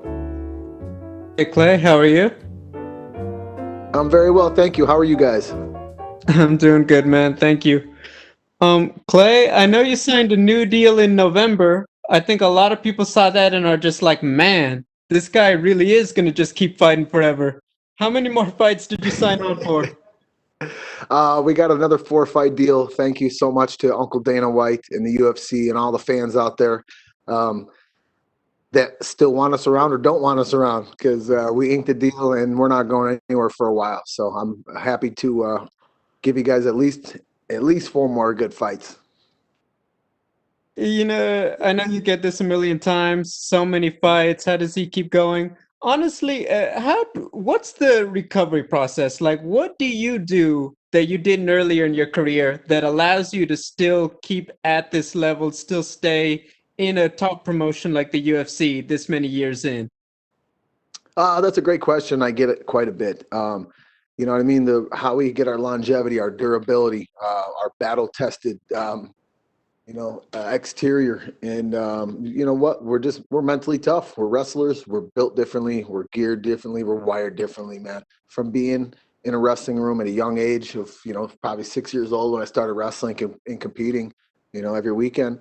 You lead a different lifestyle of just always, having to be on and ready to go no matter what, no matter the weather, no matter what season, you know what I mean? You're always ready to go. I played 3 sports growing up, and, we always were just involved in activities. We're always involved in sports. So I didn't really know any better. And there was, I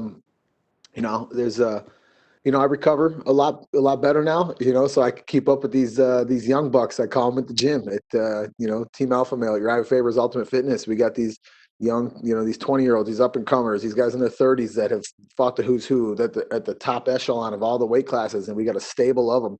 And I feel great. I feel very competitive. I can hang in there with them, and those guys are the ones that keep me young. They keep me grounded as always. And in order to be able to work out with them day in and day out, man, I got to be on top of my game, man, because and just like with the lightweight, the lightweight class, the lightweight division keeps getting more competitive, and it's such a talent-filled base. I got to be on top of my game every time. So the fact that I help wrestle, I coach wrestling, I'm wrestling all the time. I lead an active lifestyle of fishing, of outdoors, traveling all the time. I just, it's just a mindset. Always be ready to go. That's all we ever knew. Do you still have the RV, and do you still get it out places? You know it. I still got the Dude Mobile, and it's waiting for me down in Florida. I just moved there this past summer, and I can't wait to get down there, take a nice road trip, go do some fishing. But yeah, the Dude Mobile is it's in great shape, and you never know, I might be upgrading here in the near future. So I can't wait to get there and just hit the road and see where it takes me. Sounds like a good time. You fought a ton of guys in your career. Who would you compare Michael Johnson to out of everybody, in your opinion? Man, that's a tough one. He's very dynamic, striker, got great power, great speed, good footwork. He can wrestle. He can do it all. He's got speed. You know what I mean? That really is a tough one. I would say, I think him and Bobby Green actually have a lot of similarities. They both switch up orthodox and southpaw. They got speed in their hands. They got power. They're both very athletic, and they like to move around in there. So I would say right off the bat, and that was my last fight, I kind of let off the gas pedal against Bobby, and we're not going to make the same mistake against Michael Johnson. So yeah, I would have to say, Bobby Green probably the one that exemplifies him the most. Hey, thanks, Clay, and good luck. Thank you very much. We'll take our next questions from Cody Cruz with For to Win MMA. Actually, no, let's go to Martina Saluch with Indicate. Hello, Clay. How are you? I'm very well. How are you, miss? I'm fine, thank you.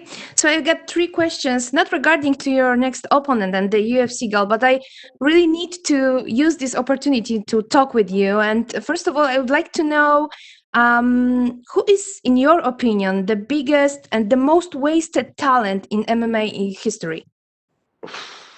Whoa, the most waste of talent. Yeah.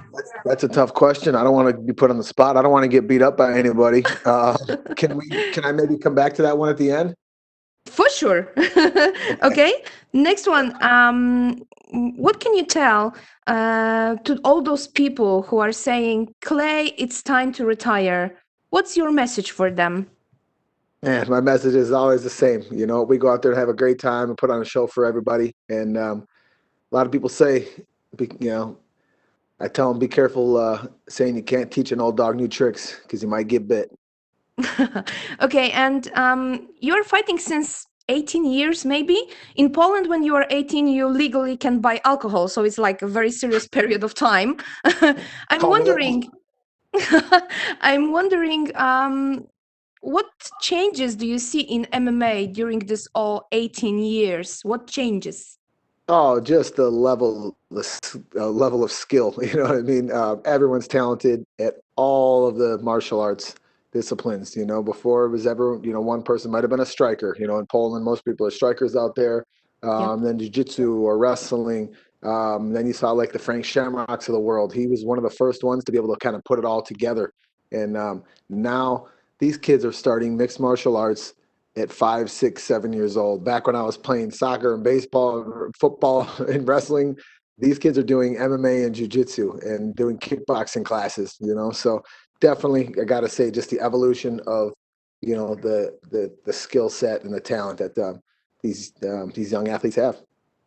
What do you think about women MMA?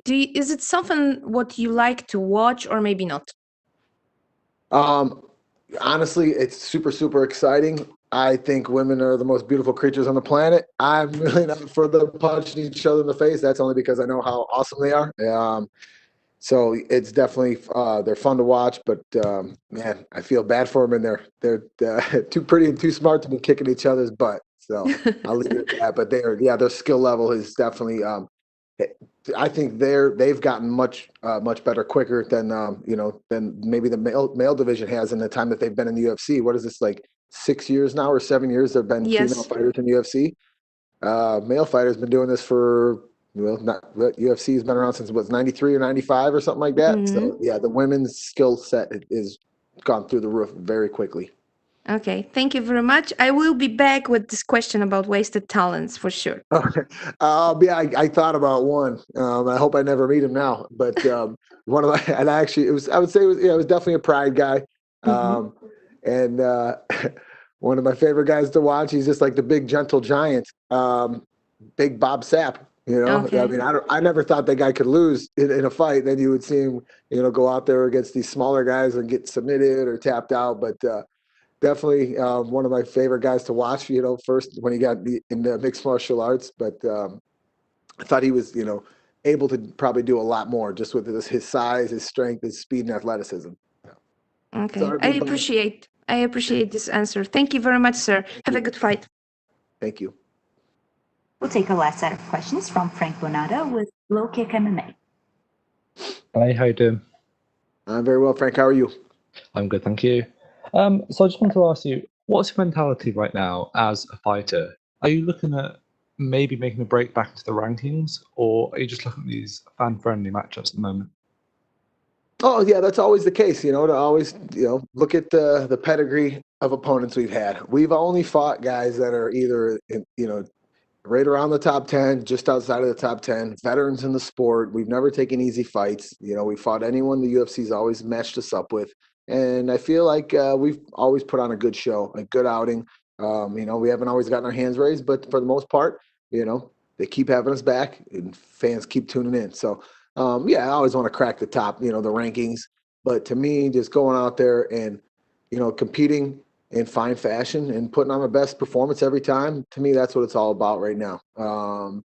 Yeah, do I see, you know, a gold in my future? Yeah, it might be a while. You know what I mean? I'm definitely one of the oldest guys in the division, and I'm the most undersized in the division. I have been for quite some time now. But to me, that gives me a lot of pride, and I take a lot of, you know, I'm very happy with that, and it just, you know, makes me push even harder and realize that I can still compete with these guys, man. And once I'm done having fun in the sport, I'll be the first one to hang up the gloves and grab a fishing rod full time. Okay. Yourself and Michael Johnson are both long-established pieces of the UFC roster.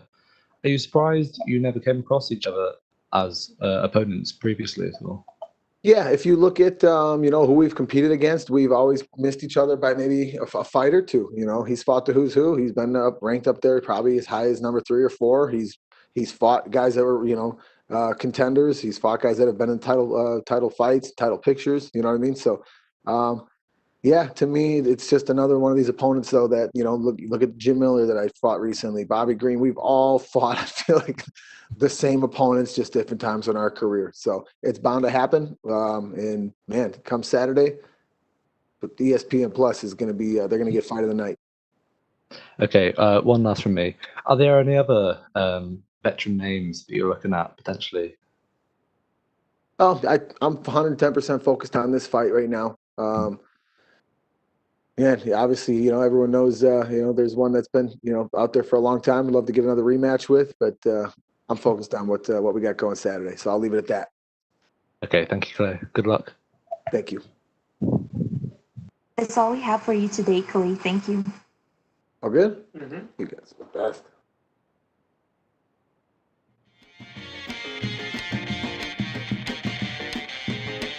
Up next, we'll be joined by number 5 ranked UFC flyweight Alexandre Pantoja.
We are now joined by number 5 ranked UFC flyweight Alexandre Pantoja, and we'll take our first set of questions from Gabriel Gonzalez with Side Press.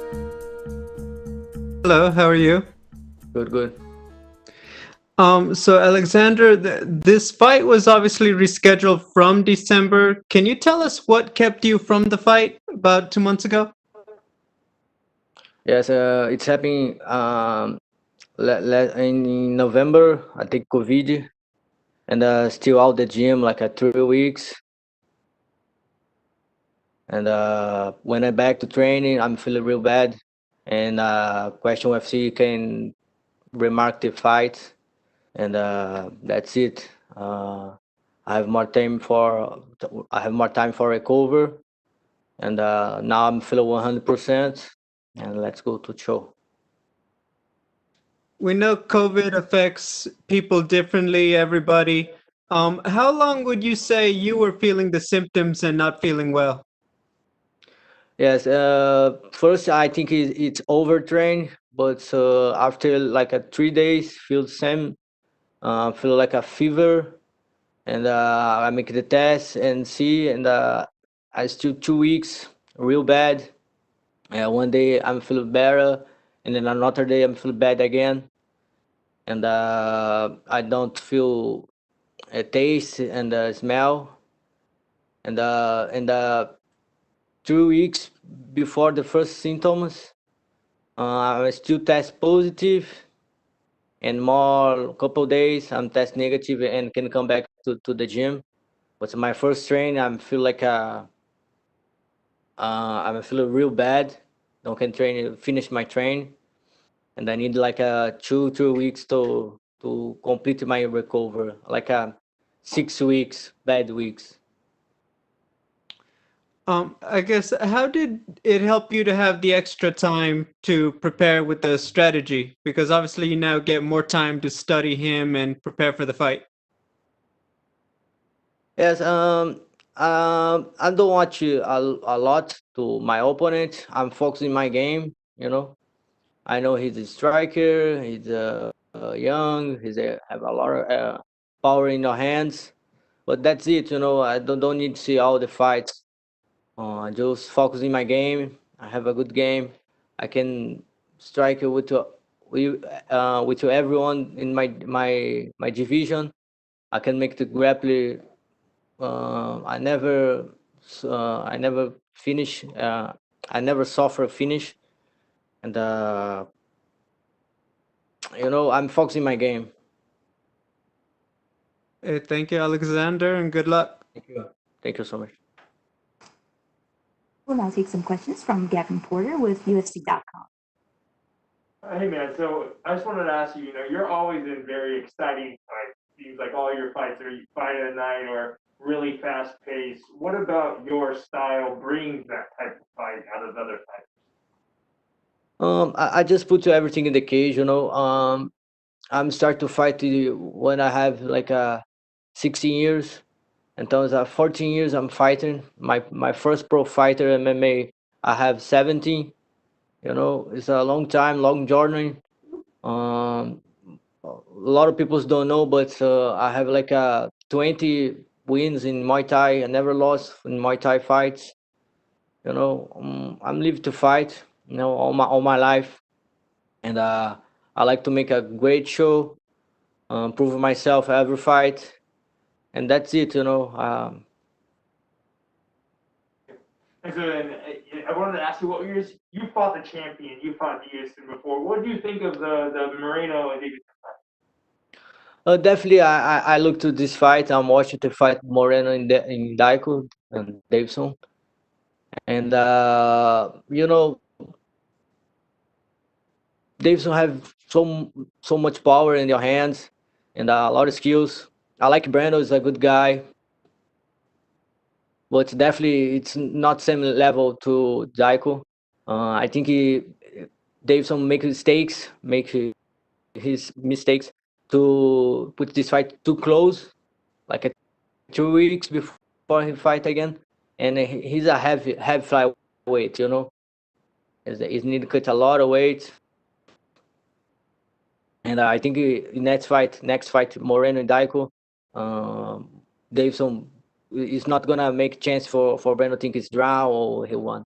And then I wanted to ask you, you have the opportunity to, with a big performance, a big win here, to kind of reassert yourself back into that title picture, next in line maybe to fight either Brandon or Daiko. So do you think a big finish over here over Manel gets you into that picture again? Yeah, maybe, you know, have so many good guys in flyweight division now. I really like it to see that. You have Manel from Ryzen. You have a lot of other guys. I'm watching all the guys. So really excited, and who know? You know, I'm ready for the. If you have a good performance on Saturday, I hope so. I'm super ready. I'm calm. I'm feel relaxed. I like to fight in Vegas, and who know? But I'm ready. I'm ready to fight the title. If you UFC think I need one more fight, don't you know, whatever UFC want, I'm ready to make my show. And my last question is, he's a newcomer into the UFC, and obviously he had great success over in Ryzen, and now he's coming here. When someone's new and coming to the UFC for the first time, do you think they experience that different in talent from one promotion to the UFC? Man, UFC is the first division for the MMA, you know. I think Manel is super excited to make his debut, and I'm happy to fight with him. You know, the first fight. I'm fighting with a former champion for Ryzen's a big show in Japan, and I'm excited for this. You know, prove myself, show it to UFC. I'm deserve my position, and I'm gonna show. Thank you guys. Finish. Yeah, we have one more for you from Jim Barcelone. You have been unmuted, Jim. Thank you. I was curious how the training camp went for you. Where did you do your training camp, and how long was camp? Yeah, I started to November, no, October. October, I'm back to America, and started my training. America top team is the first gym in the world. You know, a lot of years is the champion for the gym in the world. You have the best coaches in the game, a lot of good partners, and I feel super ready. It's a good camp, good coach, good partners.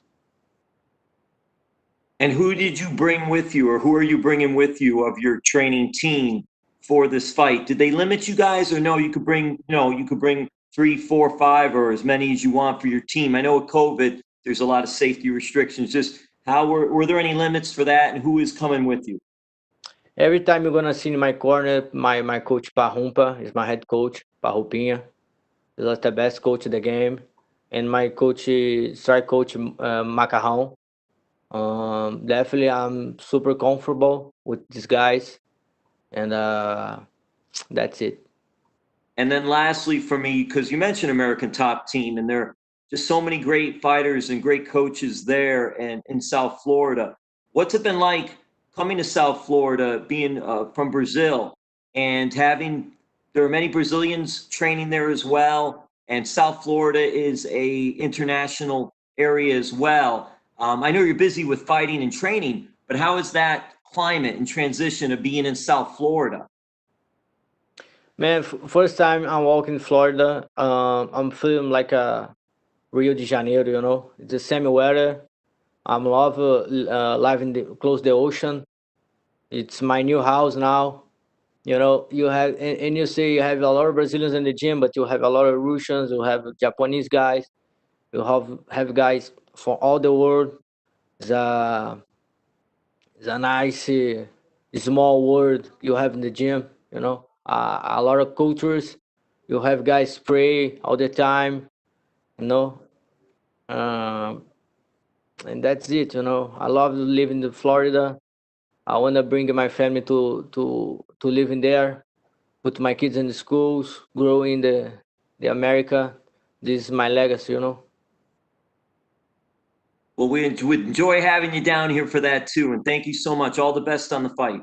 Thank you. That's all we have for you today, Alexandre. Thank you. Yeah.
We're now joined by UFC featherweight Oscar, and we'll take our first set of questions from Jay Anderson with Gateside Press.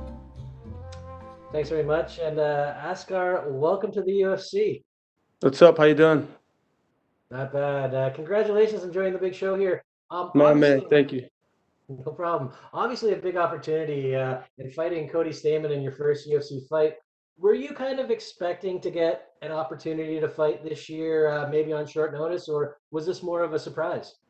No, I was expecting that. I mean, my record, shows that I was working up to this point. I'm 11-1 now, and I knew it was right around the corner. There was a few times where there were opportunities for me to take it early on, but this was the one where everything connected perfectly.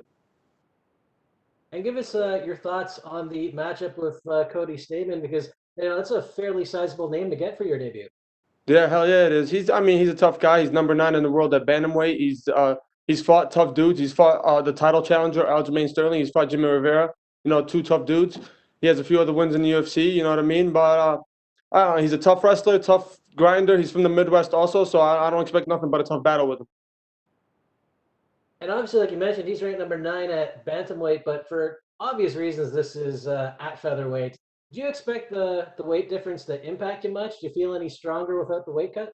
Listen, if you're not cutting weight, you're definitely gonna feel stronger. You know what I mean? I'm happy that my debut is at 45, especially with a week's notice. You know what I mean? It's only fair. And I know he was asking for 45 too. I know there's a few fights where he had where they were talking about how he fought at 45 because it took him a mission to cut to 35. So it's a blessing for me and him. You know what I mean? We're both gonna be fully hydrated. It's gonna be the best Cody, the best Oscar. Full hydration, 145 pounds. It'll be a battle. And with so little time before the fight, I mean, how do you go about preparing? Well, I stay ready. You know what I mean? I was training as soon as my last fight was over. 2 weeks after, I was back in the gym, working as hard as I can. I put in nights and weekends for this. You know what I mean? I was looking at my fight shorts yesterday. I got them with my name on them, and I almost teared up looking at it because of how hard I've been working for the last few years just to be able to see that name on those shorts. You know what I mean? And see myself in those UFC gloves in that cage, throwing down. So I'm ready. Good to hear, man. And last one for me. I mean, just give us your thoughts on making your debut and what you want to show to the fans who might be seeing you for the first time. I mean, if you've watched me before, you've seen I'm a decent boxer. You know what I mean? I got some decent wrestling skills. I got some good control on top. So I'm excited to display my style. When I enter flow state in most of my fights, I feel like I can take control of the fight. I make people walk into my shots. I make people eat uppercuts, eat hooks, eat jabs. And I'm excited to do that and show that, and it doesn't have to be against just Cody Stamann. I'm excited for my whole UFC career to show that. Every fight that I fight in the UFC, I'm only going to get better. I said that when I was outside of the UFC. I was fighting for LFA, and I said the more cage time I get, the better I get. And that's the same thing here. The more cage time I get in the UFC, the better I'm going to get, the more I'm going to show, the more of a show I get to put on for the fans. All right, well, looking forward to it. Best of luck this weekend. Oh, man, thank you. We'll take our next questions from Gabriel Gonzalez with Stateside Press. Hey, how are you? How you doing? All I have for you, I really want to know, so, you're a guy, you're doing your thing on the regional scene and the smaller shows. You get that call to the UFC. How does everybody around you react? Because I got to imagine it must feel like a party the very first time everyone finds out. Of course. I was actually just thinking in my hotel room right now, I've been getting more DMs than ever, even when I was main eventing LFA, But it is what it is. I know who the people are that started out with me. I know who my coaches are that have been with me since the beginning, my brothers that have been with me since the beginning. And those are the guys that I want to keep around when I have this victory, you know what I mean? When I'm celebrating in the end, those are the guys I want to celebrate with. So everybody else that's jumping on the bandwagon now, they're welcome to jump on because I'm excited for it. But I know who the people that care about me and want me to succeed, who they truly are. My final question, just when you think about the fight, in your mind, what would be the perfect UFC debut? A perfect UFC debut is a first-round knockout, obviously, you know what I mean? A beautiful knockout in the first round would be amazing. But to get 15 minutes and to try to put my skill set on him and to get some cage time in the UFC and get used to that rough floor and those gloves and the cameras and the lights and all that, that'd be amazing too, you know what I mean? That's what I'm excited for, to be able to be in front of all of that and perform. Hey, thank you and good luck. Oh, man, thank you. We'll take our next questions from Gavin Porter with UFC.com. What's up, man? It's actually me right here. So, all right. First of all, you just mentioned, you're getting a little teary-eyed, maybe looking at those shorts. Was there a moment when you were like, you know what, during the LFA run and all that stuff, like, I'm gonna make it there. Just keep doing me, and I'm gonna get there. Yeah, of course. I knew that. You know what I mean? I know what my skill set are. I know what my mindset's at. I know I trust in my training. I believe in my work ethic. I knew it was only a matter of time. You know what I mean? I was grinding so hard, no matter what.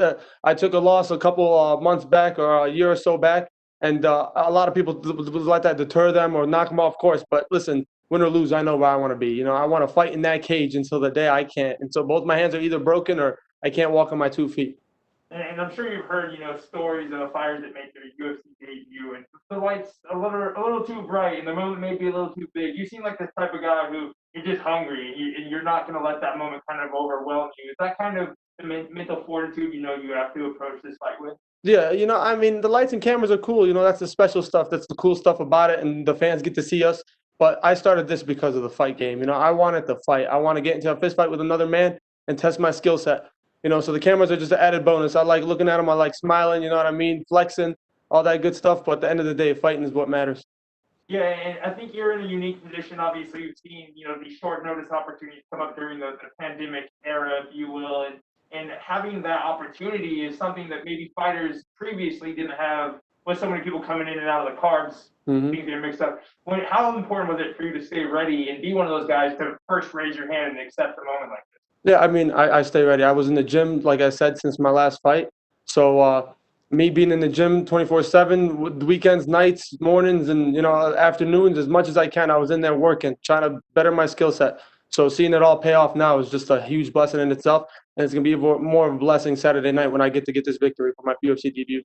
Last one for me is, some people might think obviously you're an underdog coming in, not seeing you before, and obviously Cody's ranked. So when you think about the opportunity and you have nothing to lose, right? This is a win-win for you to be here, and obviously you're going to make the most. Yeah, I mean, listen, there's so much that goes into fighting and politics, but the best thing about fighting is it's just you and him. You know what I mean? We got the same manager. That could play something into it. We got, where he's number 9, this is at 45, a million things. But at the end of the day, we get to go into the cage, and it's me versus him. Nobody else can help him. Dana White can't do nothing. Bruce Buffer can't do nothing. Our manager can't do nothing. His coaches, my coaches, it's just me and him. They got to prove that he's number 9 and that I'm a debut. And I want to see that, I'm going to try to perform at the best of my abilities, and we'll see how he plays out. Perfect. Thank you, man. No, man. Thank you. That's all we have for you today, Oscar. Thank you. Thank you, guys. Great work.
joined by number 10 ranked UFC lightweight Guida, and we'll take our first set of questions from Gabriel Gonzalez with Inside Press.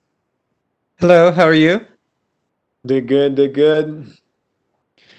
So it's good to see you back. I know that it was a little tough to get you back in the cage after January last year. Just what are the emotions? How does it feel to finally be back a few days from a fight?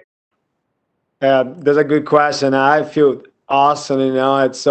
It's a blast to be here. My emotion right now. It's going to the roof. Like it's. I feel super happy. Because after last year, a lot of things happening on pandemic.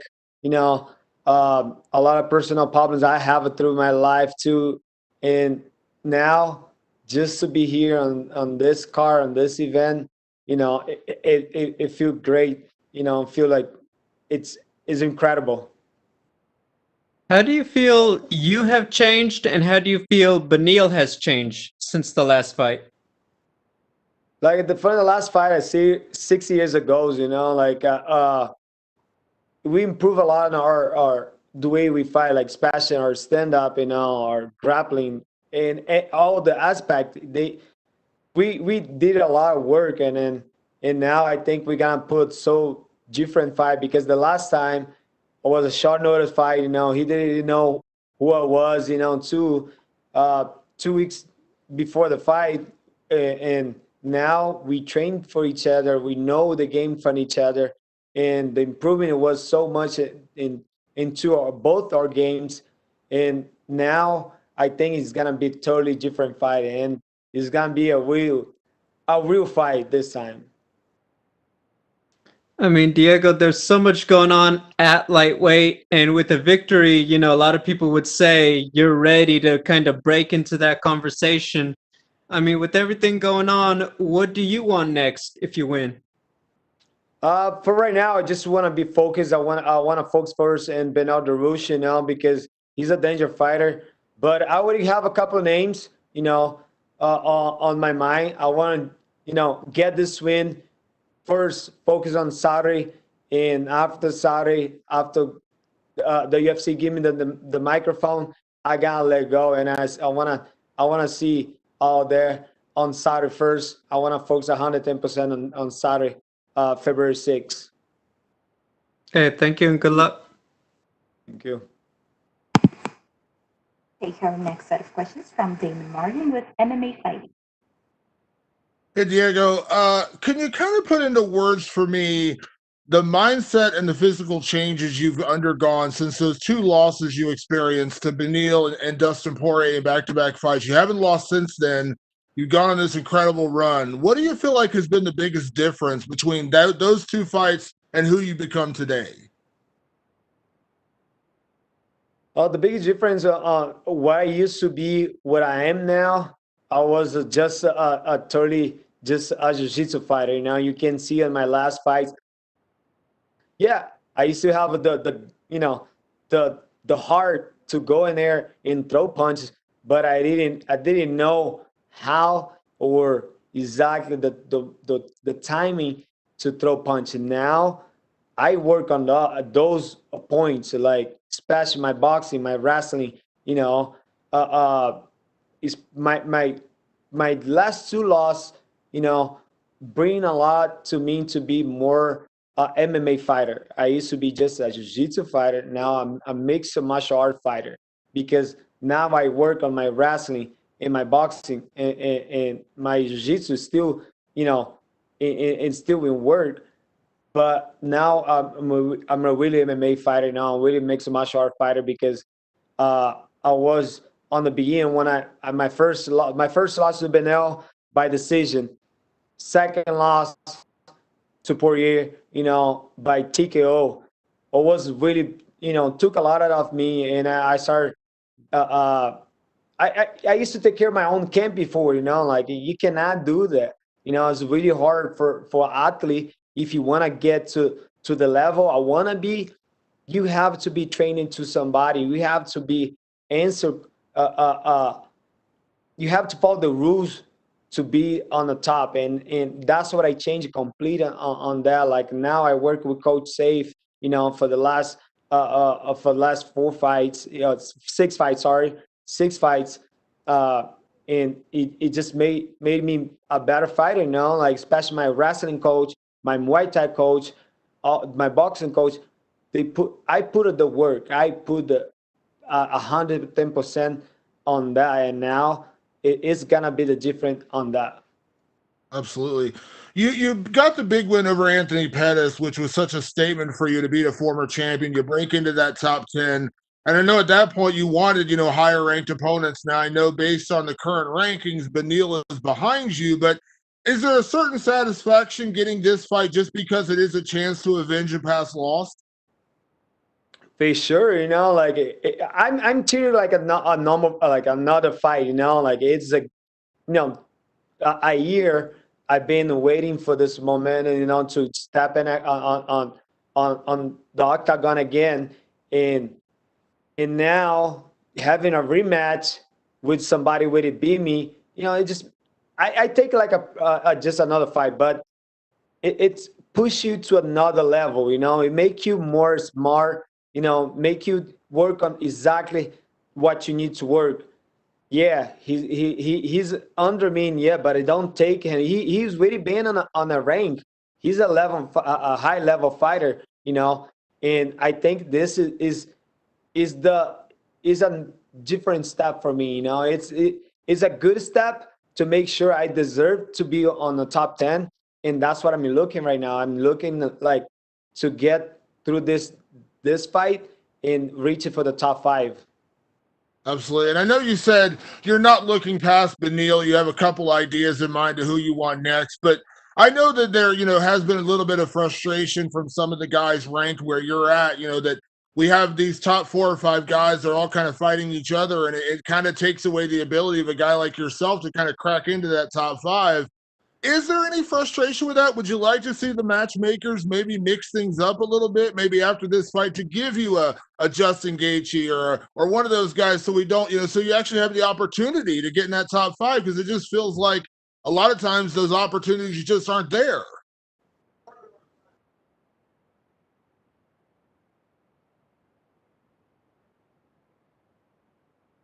Yeah, I'm really looking for a big fight, like anybody else can look for a big fight. But right now, my focus is on the Beneil, the way you're saying, I want to get to the big fights, the lightweight division.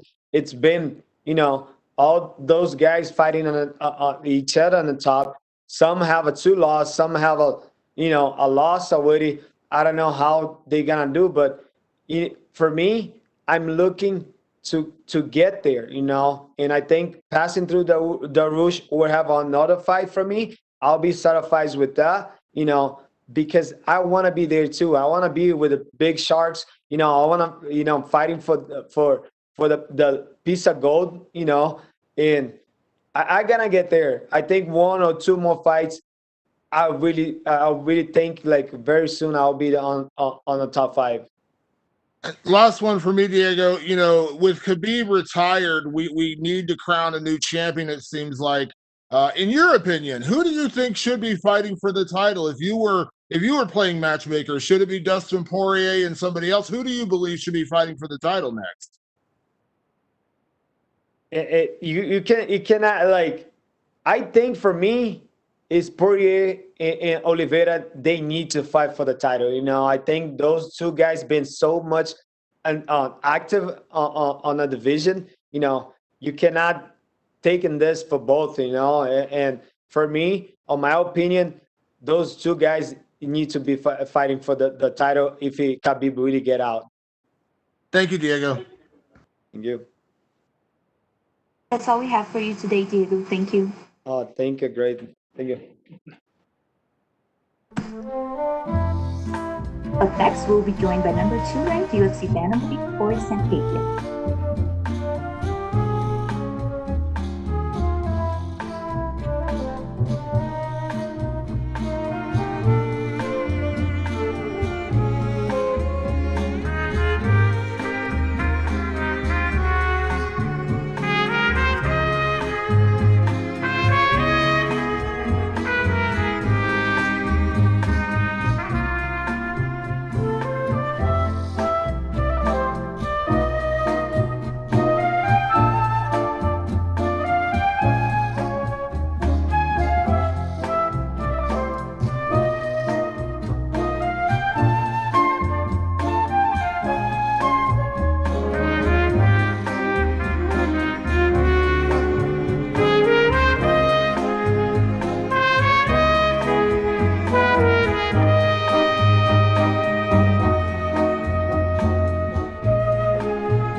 by number 2 ranked UFC bantamweight Cory Sandhagen, and we'll take our first set of questions from Gabriel Gonzalez with Stateside Press.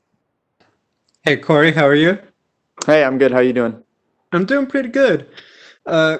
Big fight, high stakes. Can you just describe how you're feeling going into this one on Saturday? Yeah, normal. Just getting ready to fight, catering the mind towards what it needs, and it's a big fight. It has big implications. It could mean a title shot after this one, so taking it super serious and making sure that I'm ready to go. After that win over Marlon, it felt like there were just so many options for you. People were throwing out names and everyone was like, yeah, that would make sense and it'd be a great fight.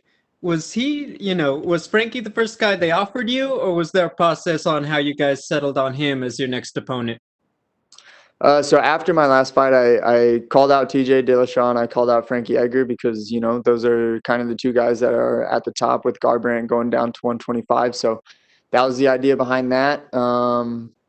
After that, I kind of realized oh, TJ's probably, would maybe do a little bit more for whatever, for popularity. And, that's how the game works a little bit now. Not that Frankie doesn't, but just being who TJ was in the division, he's a big name. And so that's why I wanted more.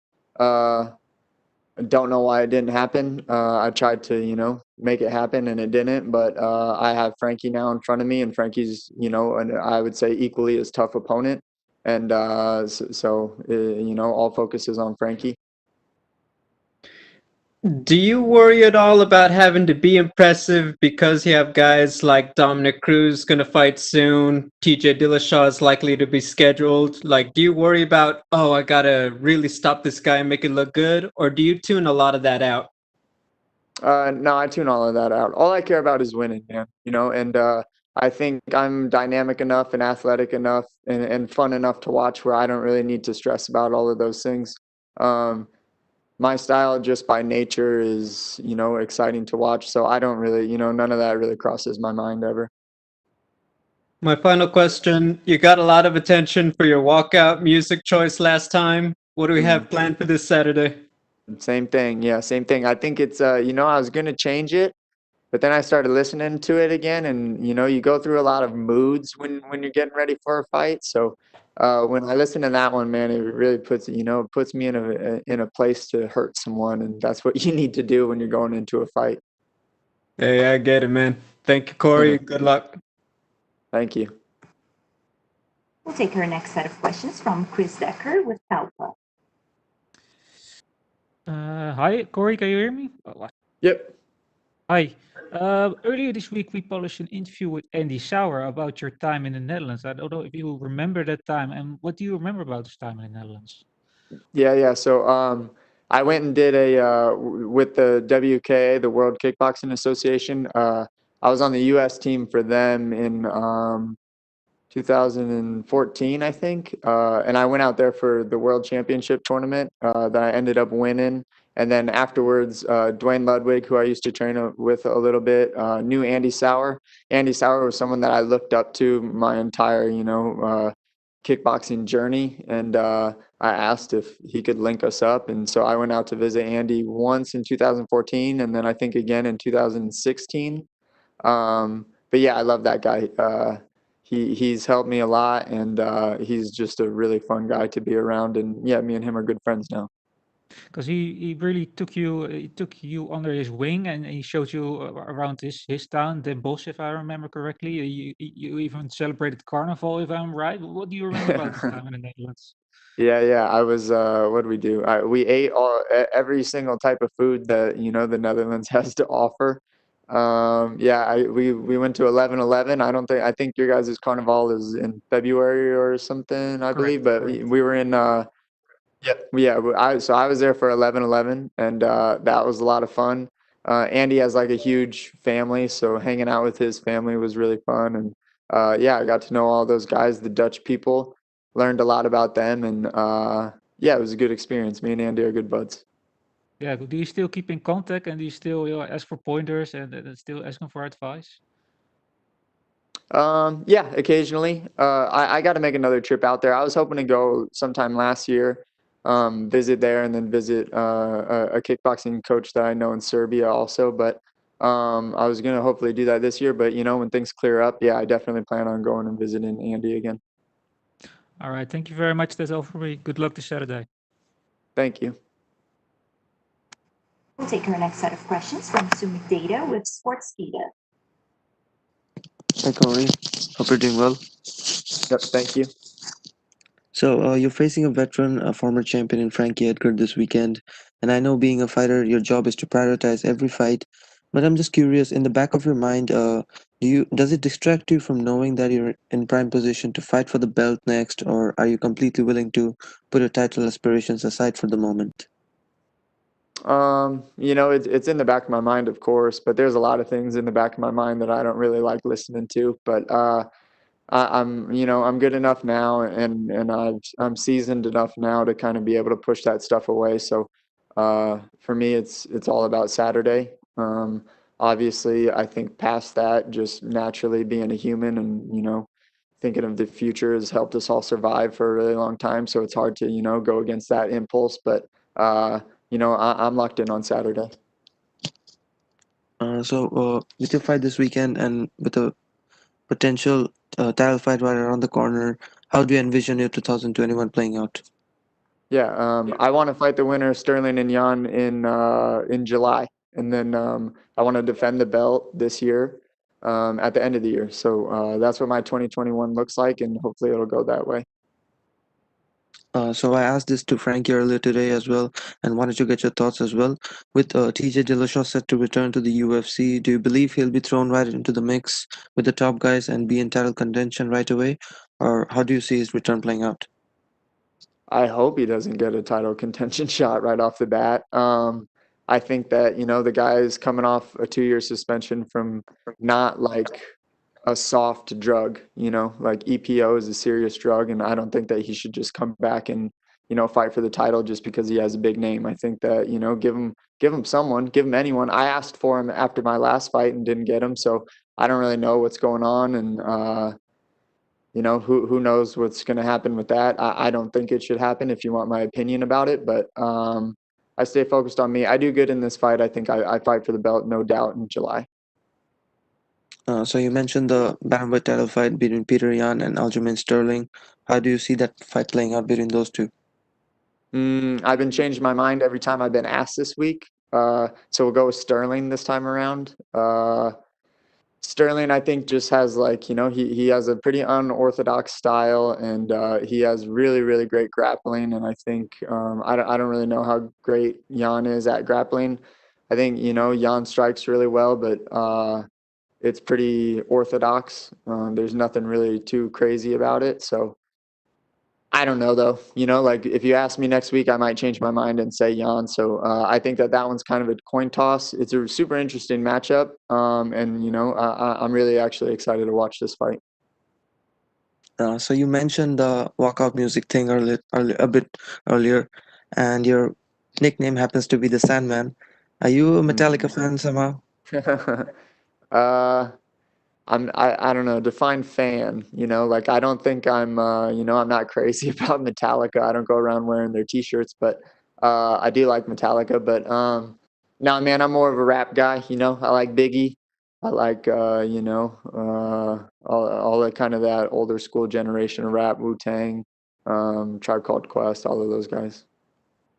Well, I look forward to your fight this weekend, and good luck to you, sir. Cool, thanks, man. We'll take our next set of questions from Nikita Gorshny with Sports Express. Cory, big pleasure speak to you.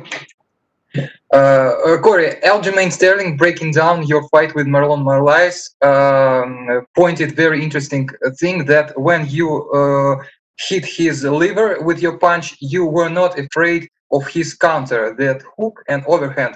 I wonder why, because you believed in your speed or because that shoulders protect you from that big overhand and hooks? I think when you're breaking down fights and you're trying to talk technically about things in fighting, it's a lot of the invisible stuff that you don't see that is what's working, and I think that especially in grappling, I think that that's huge, but also in striking. So I think in that circumstance, when when I go to the body, it's typically when I see that they're, just slightly off balance and that they're not able to counter as quick as they can. Most of the times that I do most of my offensive attacking, it's when they're out of position and when they're just, even for half a second or they give me just a little bit of an inch. I know when it's kind of safe to attack and when it's not safe to attack for the most part. I still get hit, but for the most part, that's kind of what's happening. So when I do go to the body, it's timed in a way where they're not in a position where they can counter super hard, and I know everyone knows that I like to go to the body with that left hook, and I still have yet to be countered really hard by it. And I think the reason is just because it's those little invisible small things that, it's really hard to watch on the outside and tell what's actually happening.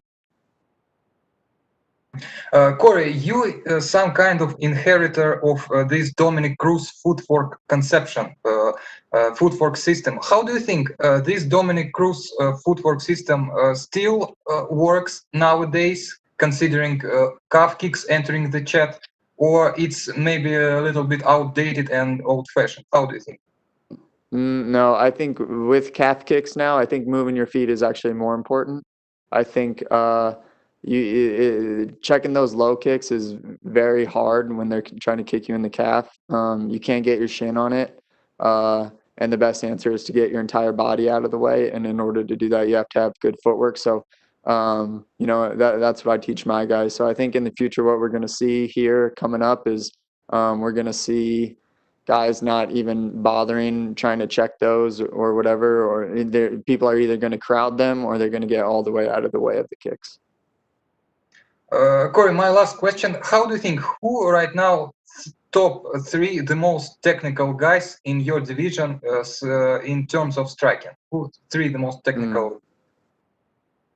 I guess it depends how you define technical. If you define technical by they have their fundamentals really sound, where their hands stay by their face and they keep their bodies underneath them and they throw proper punches, I would probably say it's maybe Jan's up there. Frankie's really technical, and then I think Pedro throws wide sometimes, but he defensively keeps his hands in a pretty safe place. But that's kind of if you define technical in that way. I think everyone has their own style and people do things differently based off of what they're capable of, their bodies doing and just their reaction times and their quickness and all of that stuff. So if that's what you mean by technical, I'd probably say those are maybe the top three. But if you define technical by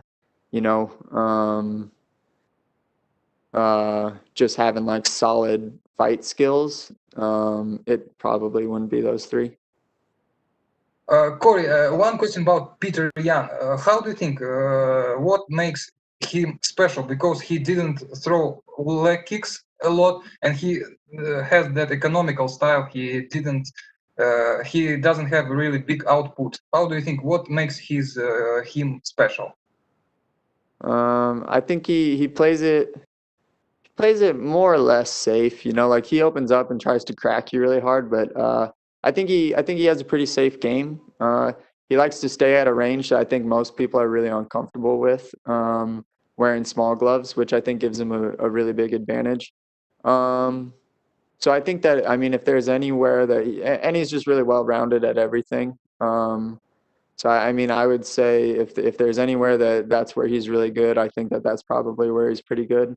But at the same time, you can't bring up Jan without me, bashing him a little bit too, because that's, a little bit of my job. But I don't think that he's had super high level competition. The guy got a title shot off of Faber. He fought Aldo, and Aldo is definitely, one of the greats. And those first two rounds were really close against Aldo. And so who really knows what separates him, because he hasn't fought as tough a guys as some of the rest of us. Thank you very much, Cody. Best luck. Yeah, thank you. Thank you. We'll take our last set of questions from Pablo Santamaria with MMA Ecuador. Hi, Cory, can you hear me? Yep, I can hear you. Okay, the first thing I want to ask you is, you're facing a legend of the game like Frankie Edgar. Where do you think a victory over him puts you in? I think it puts me in the title shot. I don't think that there's really anyone else. Like, I think that TJ's coming off suspension. He shouldn't even be in the conversation. The guy needs a win. He hasn't fought in over 2 years now. And let alone it wasn't even in our division that he was fighting in. There's that, and then there's Garbrandt, who said he's going down to 25. If Garbrandt's not in the conversation, because his knockout against the Sun Sal was super impressive, and he has a lot of backing with the fans and stuff. So if Garbrandt's not in the conversation, then it's only me and Frankie who are in that conversation. Font's new to the top 5, and I think Font has a lot of skills, but he's only got 1 win, and that's the state of the division. I think the winner, me and Frankie, should get the title shot 100%. For sure, for sure. But what are your thoughts when Pierre said that he is interested in facing TJ if he passed Aljamain? What do you think? Yeah. I mean, I don't really know his thinking behind that, and I can kind of see it. I see the argument, like, if he beats Sterling beat me sometime last year, then maybe he should, like that. That's kind of hard. That's a tough sell for me a little bit. But you know what? Like, I think it's a tougher sell bringing TJ back after 2 years of being suspended off of some of the most serious, PEDs that you can use in the sport. That's a really tough sell to me too. I think the only reason that he wants TJ is because TJ hasn't fought in 2 years. He's not going to be on steroids anymore, and he's getting a little bit older. I don't think that he really wants to fight a tough guy that doesn't have the same fandom as he does. And I think that that's me, and I think that I'm the tougher fight. But I think TJ is probably, quote unquote, the bigger fight, and that's kind of how the game works a little bit. So I see why he's doing it, but at the same time, like, I'm the tougher fight. Talking about the fight, where do you think Frankie is more dangerous because he's a complete fighter? Yeah, I think Frankie's a interesting fighter in the sense that, like, he's not necessarily this guy that's going to put out really huge highlight reel knockouts or submissions or I mean takedowns even, I would say. Like, he's just really solid everywhere, and the guy just really knows how to win rounds, and that comes from a lot of experience. He's been in the UFC probably just as long as since the first day I walked into my first MMA gym. So that comes with its own, its own challenges, and it comes with a lot of experience for him. And I think he's good. Now that I'm rambling about that, I forgot what your question was. That Sorry. more dangerous than. Oh, yeah. Where is he most dangerous? I think he's dangerous everywhere, but he's most dangerous because he's really good at winning, and he's really good at playing the actual game of MMA, where he's not, he's not the most dangerous guy, definitely dangerous, but he doesn't have a ton of submissions. He doesn't have a ton of knockouts. And I think he's dangerous in the sense that, like, the guy really knows how to win rounds, and in a 3-round fight, you only have to win 2 of those, and 2 rounds is, 10 minutes is not a lot of minutes to have to win, and I think that that's where he brings the most challenge. For sure. Do you think this is the most important fight of your career? And what's your prediction for this fight? I mean, to date, every fight is the most important fight of the career. I know that sounds corny, but I think it was important that I beat Moraes. I think it was important.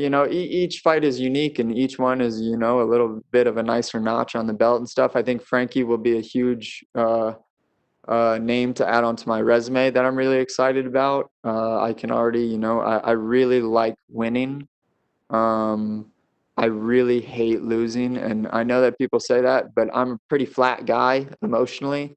But winning is something that really, really, picks me up, and I love it. And so every single fight, I want to win tremendously bad.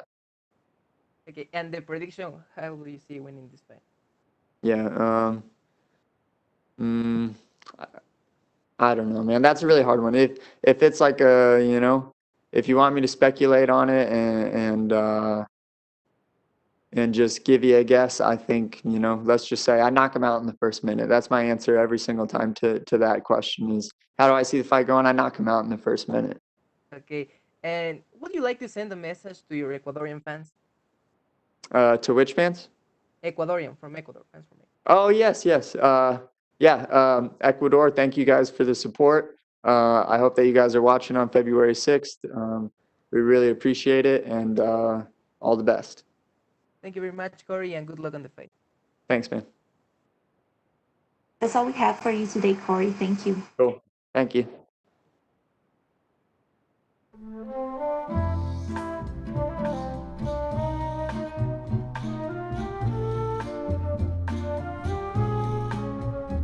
Up next, we'll be joined by UFC lightweight Michael Johnson.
We're now joined by UFC lightweight Michael Johnson, and we'll take our first set of questions from Gabriel Gonzalez with Stateside Press. Hey, Michael, how are you? Hey, Gabriel. Good, good. How you doing? I'm doing good. Thank you for asking, man. Michael, been in the UFC a minute, taking on another veteran. I mean, how does this one feel different compared to your fights in the past? Yeah. The only thing that feels different right now is my mindset. I'm in a completely different mindset. I'm going into this fight nice and relaxed and refreshed, and I'm excited to fight. Clay's a great guy. I've always said he's a pioneer in the sport, future Hall of Famer in my book, and I'm excited to get in there and share some hands with him. When you got a guy like Clay and there's so much film, so many of his fights are out there, right? Where do you even start when it comes to breaking him down? Do you look at the old stuff? Do you only focus on recent with your coaches? How does it work? We only look at the recents. We look at some of the old ones that we compare, but you're only good as your last fight, so they say. So I kind of want to stay and look around and see what he's been doing his last few fights. Nothing really has changed much. He's still the same grinding fighter. Now, we have practice and we've prepared to beat that. How do you get the job done this Saturday?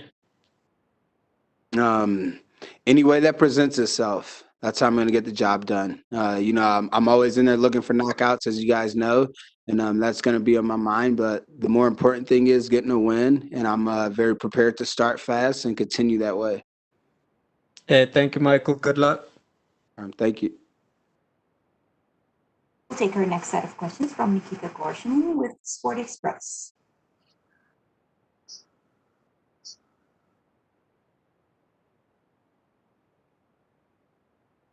Nikita, your line has been unmuted.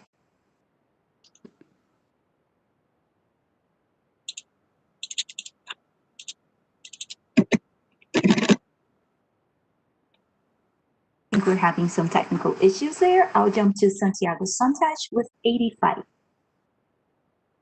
Michael, greetings from Amsterdam. I have two short questions for you. Is Henry Hooft going to be in your corner on fight night? And what kind of influence has Henry had on your fight career? Henry's a great coach. We've been in this game from the very beginning. Ever since he came over to the States. But unfortunately, he's not going to be in my corner. I've made some changes, and I'm no longer down in Florida full time. And it's just time for me to just make some changes. You know what I'm saying? He's always in my corner spiritually, and he'll be there, in spirits cheering me on. And and that's where that is.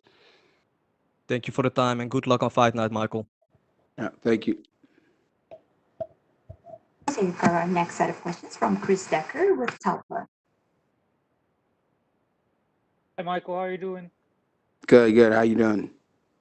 Clay Guida you said is a veteran of the game. You're known for your speed. Is that something that we really see? Like, all right, that's where I have my advantage. Absolutely. I've always used my speed to my advantage, and that's definitely one thing that's going to be a huge aspect of me getting the win Saturday night. I've gotten faster, I've gotten stronger, my footwork has gotten better, and I'm prepared to do whatever it takes to win. You just talked about making some change in your coach. Why aren't you working with Henry anymore, Henry Hoofd? Oh, it's no big reasons. I just, some fighters get at a point in their career where they just need a little bit of a change and some different looks. He's done wonders to my career. He's done wonders to my game, as everybody knows, and we'll always have that tight bond and relationship. It's just, I just need to get different looks. But what are the different looks you had, and with who have you started working? Oh, well, I've gotten back, with my great coach, Mike Van Arsdale, and I'm just trying to build around myself, and do things for myself, get exactly what I need. And, that's it. Just small, minor changes. Me getting out of the state of Florida was another big change. I was probably getting too comfortable and too content, and I just needed to, get out of that space, start over fresh. Was there something wrong with Florida, or was it just more of like just a new beginning? Just a new beginning, but also Florida is not one of the best states in this country, I hate to say. And the big thing is just a lot of distractions down there. Too comfortable in knowing everybody, having a name. It's kind of easy to get distracted away from the main goals, and that's me becoming a world champion. And I know some other guys, can do it and stay down there, but the guys that can do it, have a great home life, a great good family, good wife or girlfriend, and fortunately I'm not one of those guys, and, I just needed to get out. So were you like, I wanted to get out of Florida, or were you like, I want to go to a certain place with your new coach where Mike Van Arsdale now is? Just, get out of Florida. I don't really think that the whole team atmosphere benefits me as much at this point anymore. I love being a part of a team. I love being part of a great team. But at the end of the day, I'm realizing that it's important. Everything needs to be done for myself, and I need to become successful and just build around me. All right. Thank you very much. Yeah, thank you. We'll take our next set of questions from Dane Martin with MMA Fighting. Hey, Michael. Obviously, going into this fight, there's always something to prove, and you've always been a kind of brutally honest guy with your own career. Going into this fight with Clay Guida, what do you feel like you are trying to prove in a fight like this? I got to prove that I'm still capable of becoming a world champion. That's what it is. I growing in my mind, and that's been a huge thing, a huge change for me over this past year. And like I've said before, maybe early in my career I wasn't mentally ready to become a world champion, but now I am. So I have to go in this fight and prove to myself and prove to everyone else that I still have that capability of becoming that.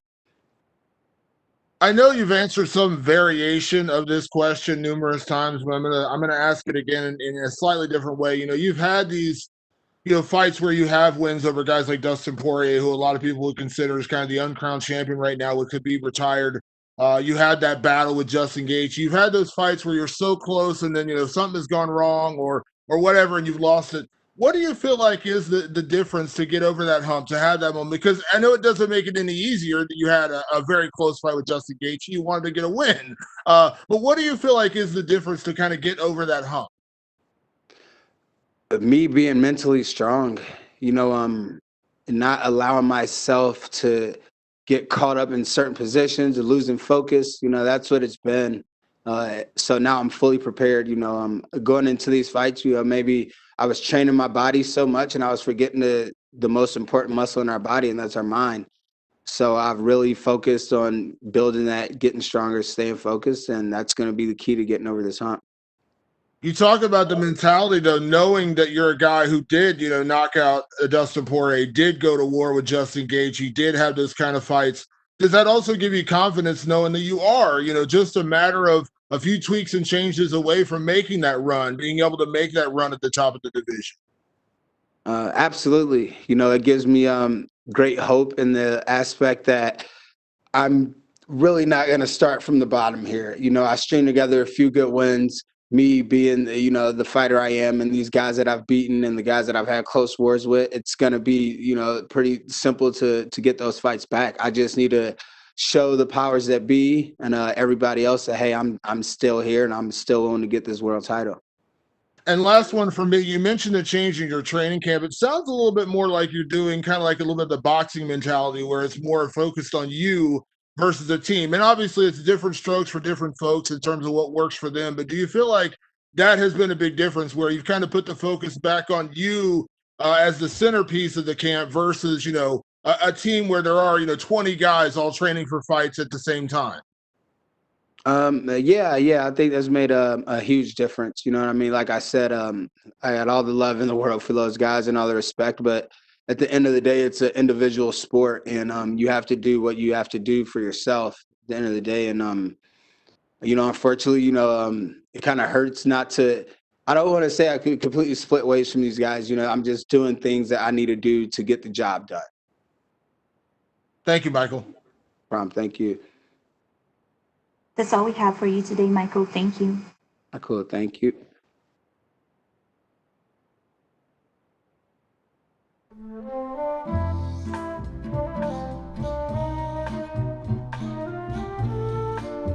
Up next, we will be joined by number 5 ranked UFC heavyweight Alistair Overeem.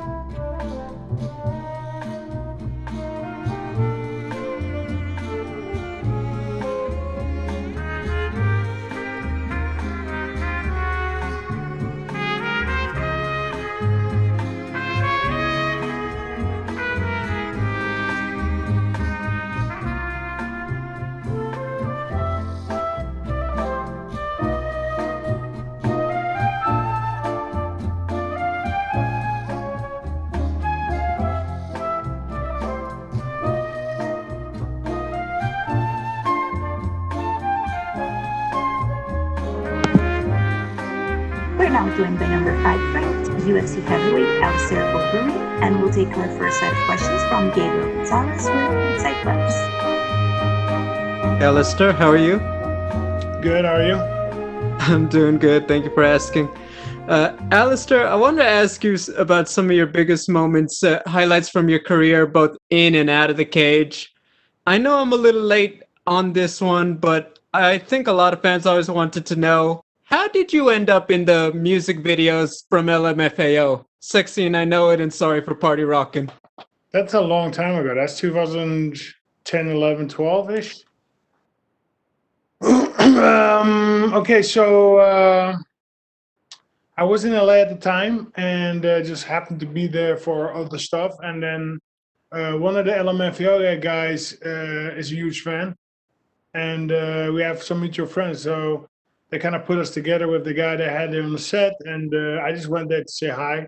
And then it was like, oh, yeah, cool. Come in the video clip. And then before I know it, I was in the video clip. But that was like, yeah, both times. I mean, I think a lot of fans were like, one of the most unexpected cameos by a UFC fighter at the time. Kind of funny. And we never really got the story of how it came together. Recently, people are saying Michael Chandler had the best UFC debut 2 weeks ago.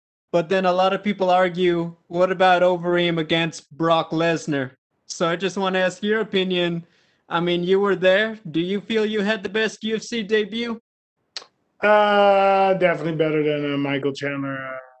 All respect to Michael and his performance, but yeah, I don't think you can compare those two fights, right? Alistair Overeem versus Brock Lesnar 2011, or Michael Chandler versus Dan Hooker. I don't think you can make a comparison between those two.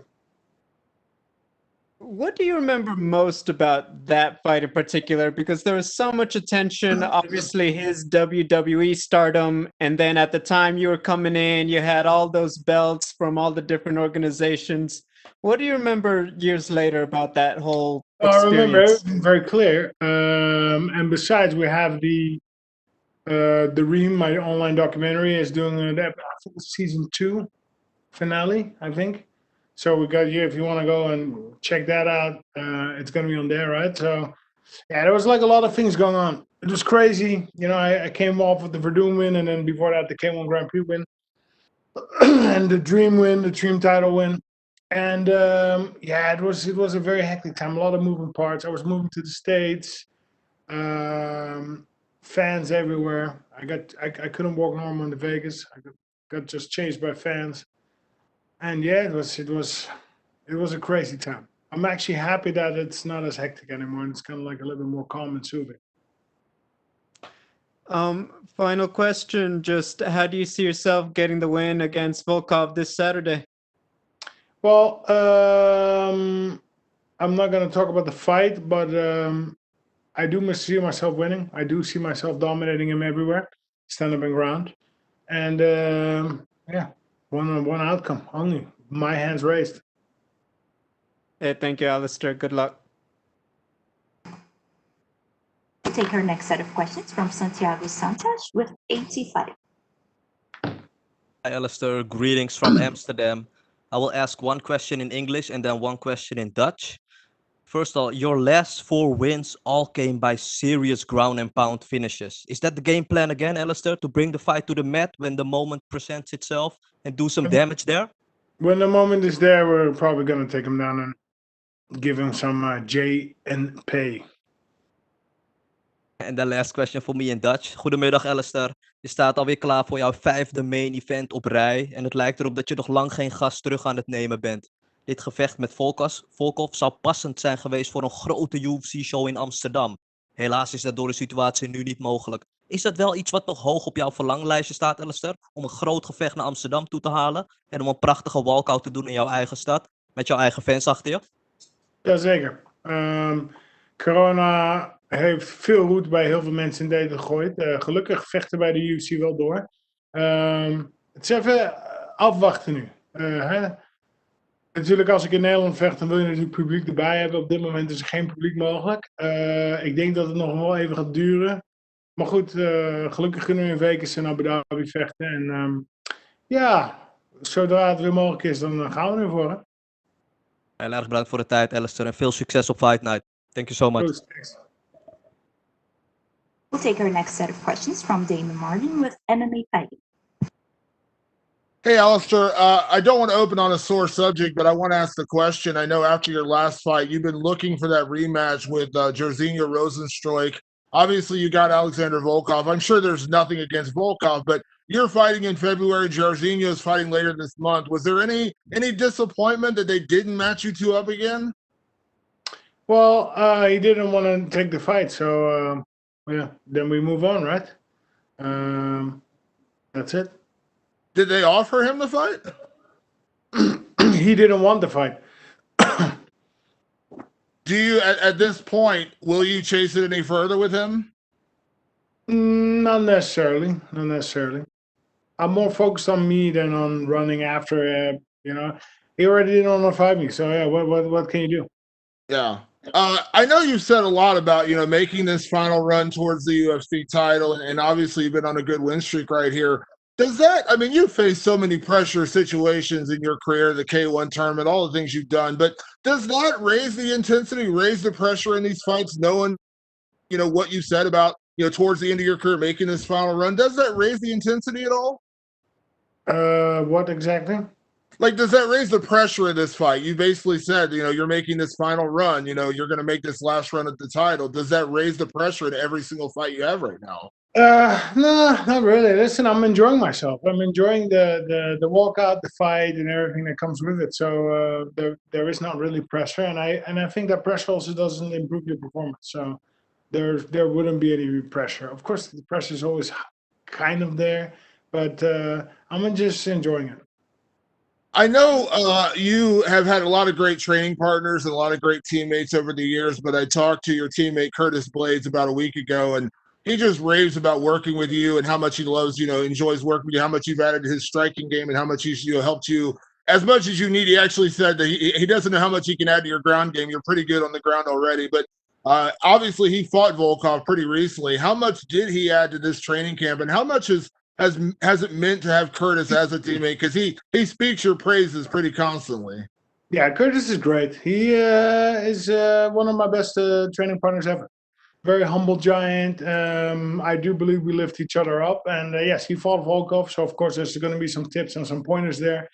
And yeah, other than that, we push each other in a positive way. Last one for me, as you mentioned, you're making this final run at the title. Are you showing patience in that run? And the reason I ask that question is because obviously we know we got Stipe and Ngannou fighting in March, and then John Jones is supposed to get the next title shot. Obviously, your teammate Curtis Blades is right there as well. I mean, are you willing to show patience for this title shot, knowing it may take a couple, 3 more fights depending on how this plays out? Let's fight Saturday and see what happens there, and then afterwards we'll talk again. Thank you, Alistair. We'll take our next set of questions from Sumit Data with Sports Guida. Hey, Alistair, welcome back and hope you're doing well. Yes. So you've said that this would be a final run for a shot at the title. You're coming into this fight on the back of 2 big wins. How many more wins do you think you're going to need to get that title shot? I believe after this win we can start talking about it. So this one, maybe 2. Now, there has been a lot of talks of John Jones possibly fighting for the title later this year. If you go on to win these many fights, do you somewhat fear that the UFC might give him the shot ahead of yourself? Yeah, I mean that could happen. There could be some waiting involved. I don't know, right? Nobody knows. Let's just focus on Saturday and see what happens. So the next heavyweight title fight, as we know, will be between Stipe Miocic and Francis Ngannou at UFC 260. You faced both men in the past. What are your predictions for that fight? I could see maybe Stipe taking it again, but either, both are tremendous athletes, so it can go either way. And last question for me. You mentioned recently that if you win the belt, you would retire immediately retire. By that, did you mean that you're going to retire inside the octagon itself, or like do you plan on holding the belt for a few weeks and then eventually, vacate the title? I don't know yet. Good question though, but I don't know yet. Okay, look forward to fight this weekend and good luck to you, sir. Thank you. Who's? We'll take our next set of questions from Nikita Korsnin with Sport Express. Alistair, hello. The big honor speak to you. How are Alistair, I'm very good, thank you. Alistair, you have 11 fights with Russian fighters and 8 wins. Can you recollect the most memorable one?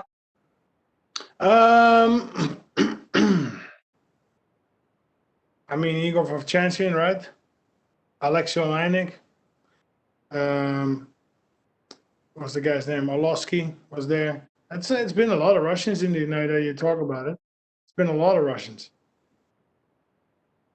Alistair, you probably the best knee striker in MMA history. You have 11 knockouts with that amazing knee, stepping knee to the body. How you developed such amazing technique? It's a Netherlands school or what's the secret? Well, it's a Muay Thai knee, right? Originally from Thailand. But I used to have this Dutch coach, Lucien Carbin, and he had all the Muay Thai techniques. So I would train a lot of knees with him. But before that, I already had some knees, a lot of knee victories. So yeah, just always train my knees. What openings do you special need to land this knee? Well, it's good from the clinch, but also when you're punching and then throw the knee unsuspected, it's also effective. Alistair, you have that some really interesting tendency to lose fights when you win them, and against fighters that you much more high class. That Antonio Bigfoot fight, Travis Brown fight, and Ben Rothwell fight, you much more skillful guy than them. How do you think it's some mental, or why you lost that fight? You should must win. How do you think? Well, listen, fighting is fighting. There's an X factor. Anything can happen. In general, I believe I win 80% of all my fights, so we're still good there. But listen, it's a real fight. Things can happen. You can actually lose a fight. There's no guarantees for me. Alistair, do you remember such a Russian fighter, Yuri Kochkin? You have 2 fights with him in rings, and he won this fights. Do you remember him? I do. Believe it or not, I have interview with him 1 week ago, and that wins overuse for him so much important that in his application WhatsApp on mobile phone, in his photo profile, he has screenshot from your fight, and when ref raised his hand. Just imagine how this wins important for him, and he remembers the meeting with you in Yekaterinburg after the fight. Some cups of beer, and he said that you're an amazing person, and he would dream to communicate with you, but he doesn't know no English, no Dutch. So maybe some warm words for him. You know, he will be very happy to listen to them. Yeah, say hello to him. And is he still in Yekaterinburg? Yes, he lives in Yekaterinburg. He's now 56 years old. He's a karate coach. Yeah, tell him I will come looking and visit him sometime. Probably after COVID, so probably next year. But I will come to visit him. A very respectful gentleman, and it was an honor to have shared the ring not once but twice with him.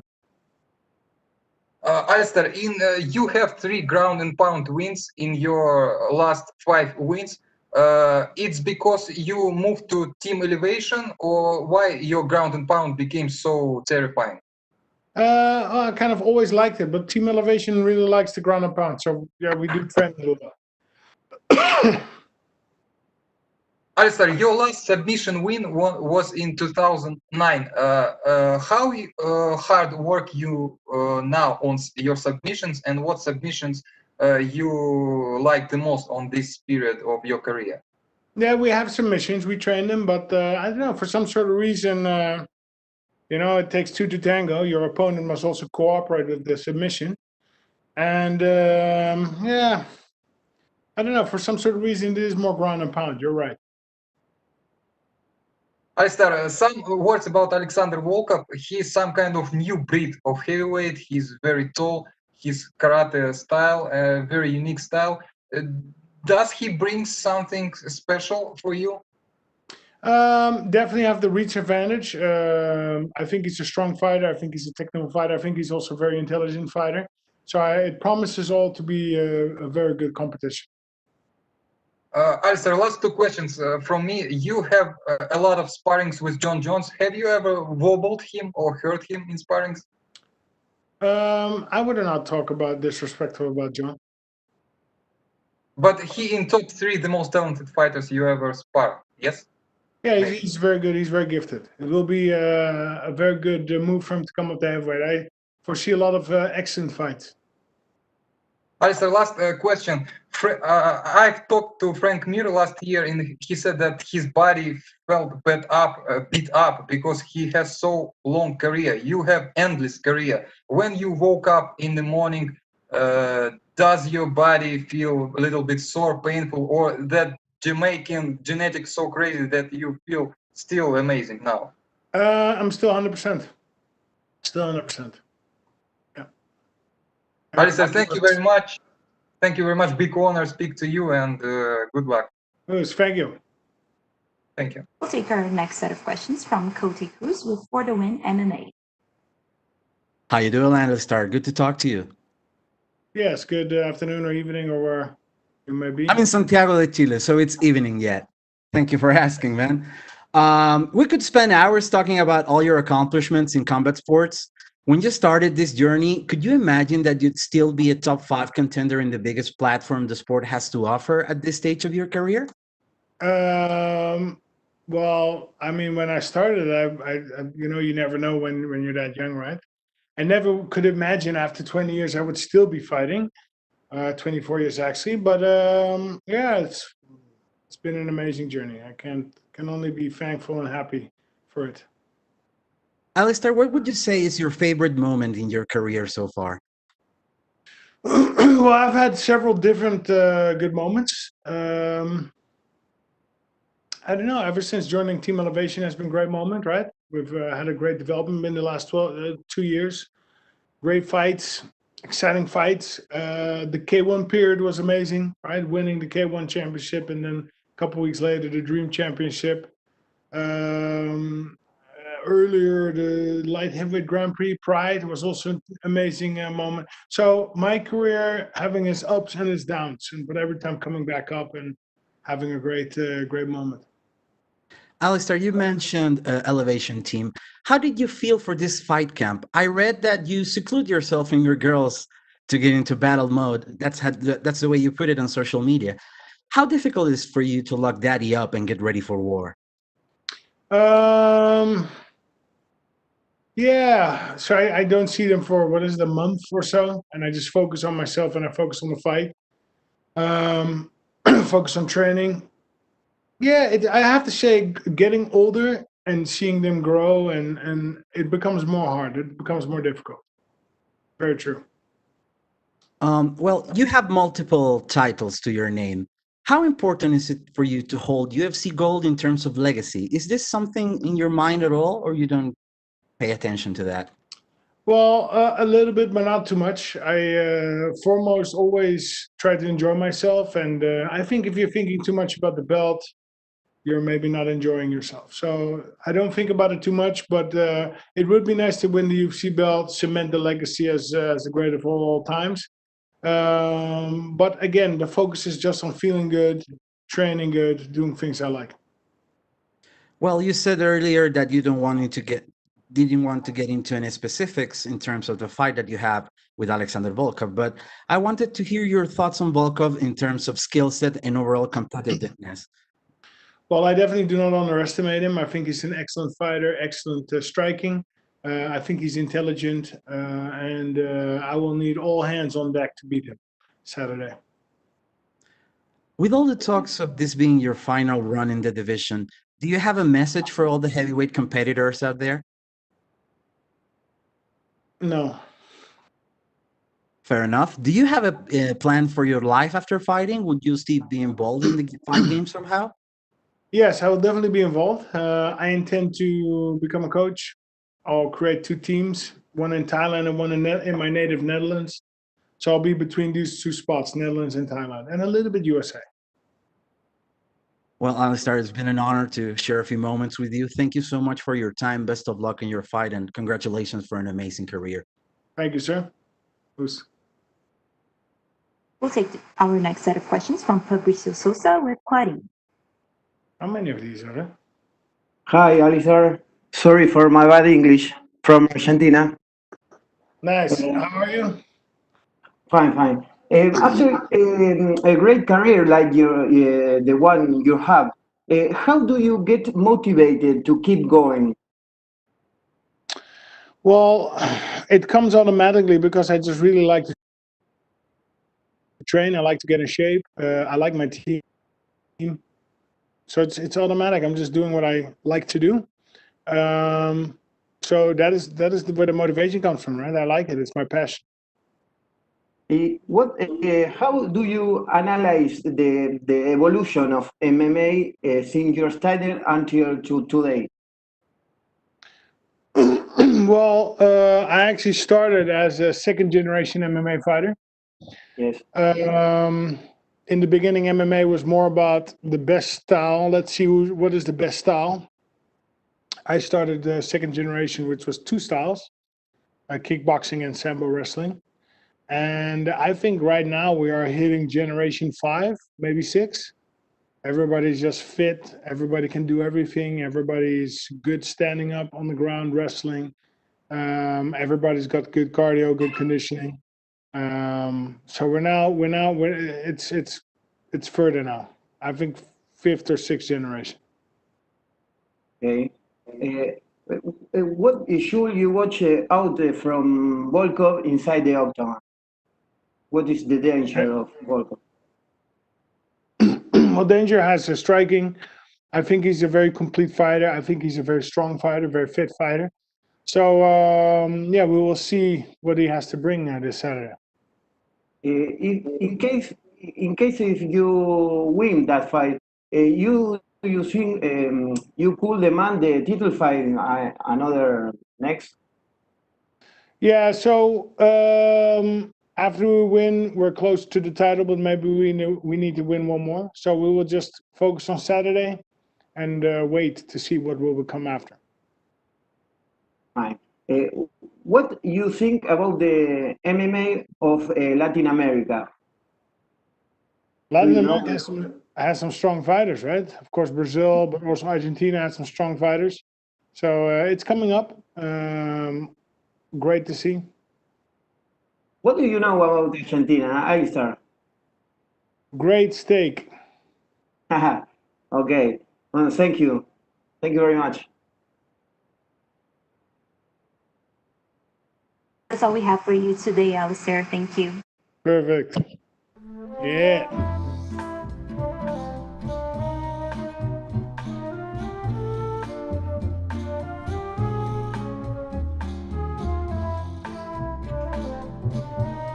This concludes the UFC Fight Night Overeem versus Volkov virtual media day.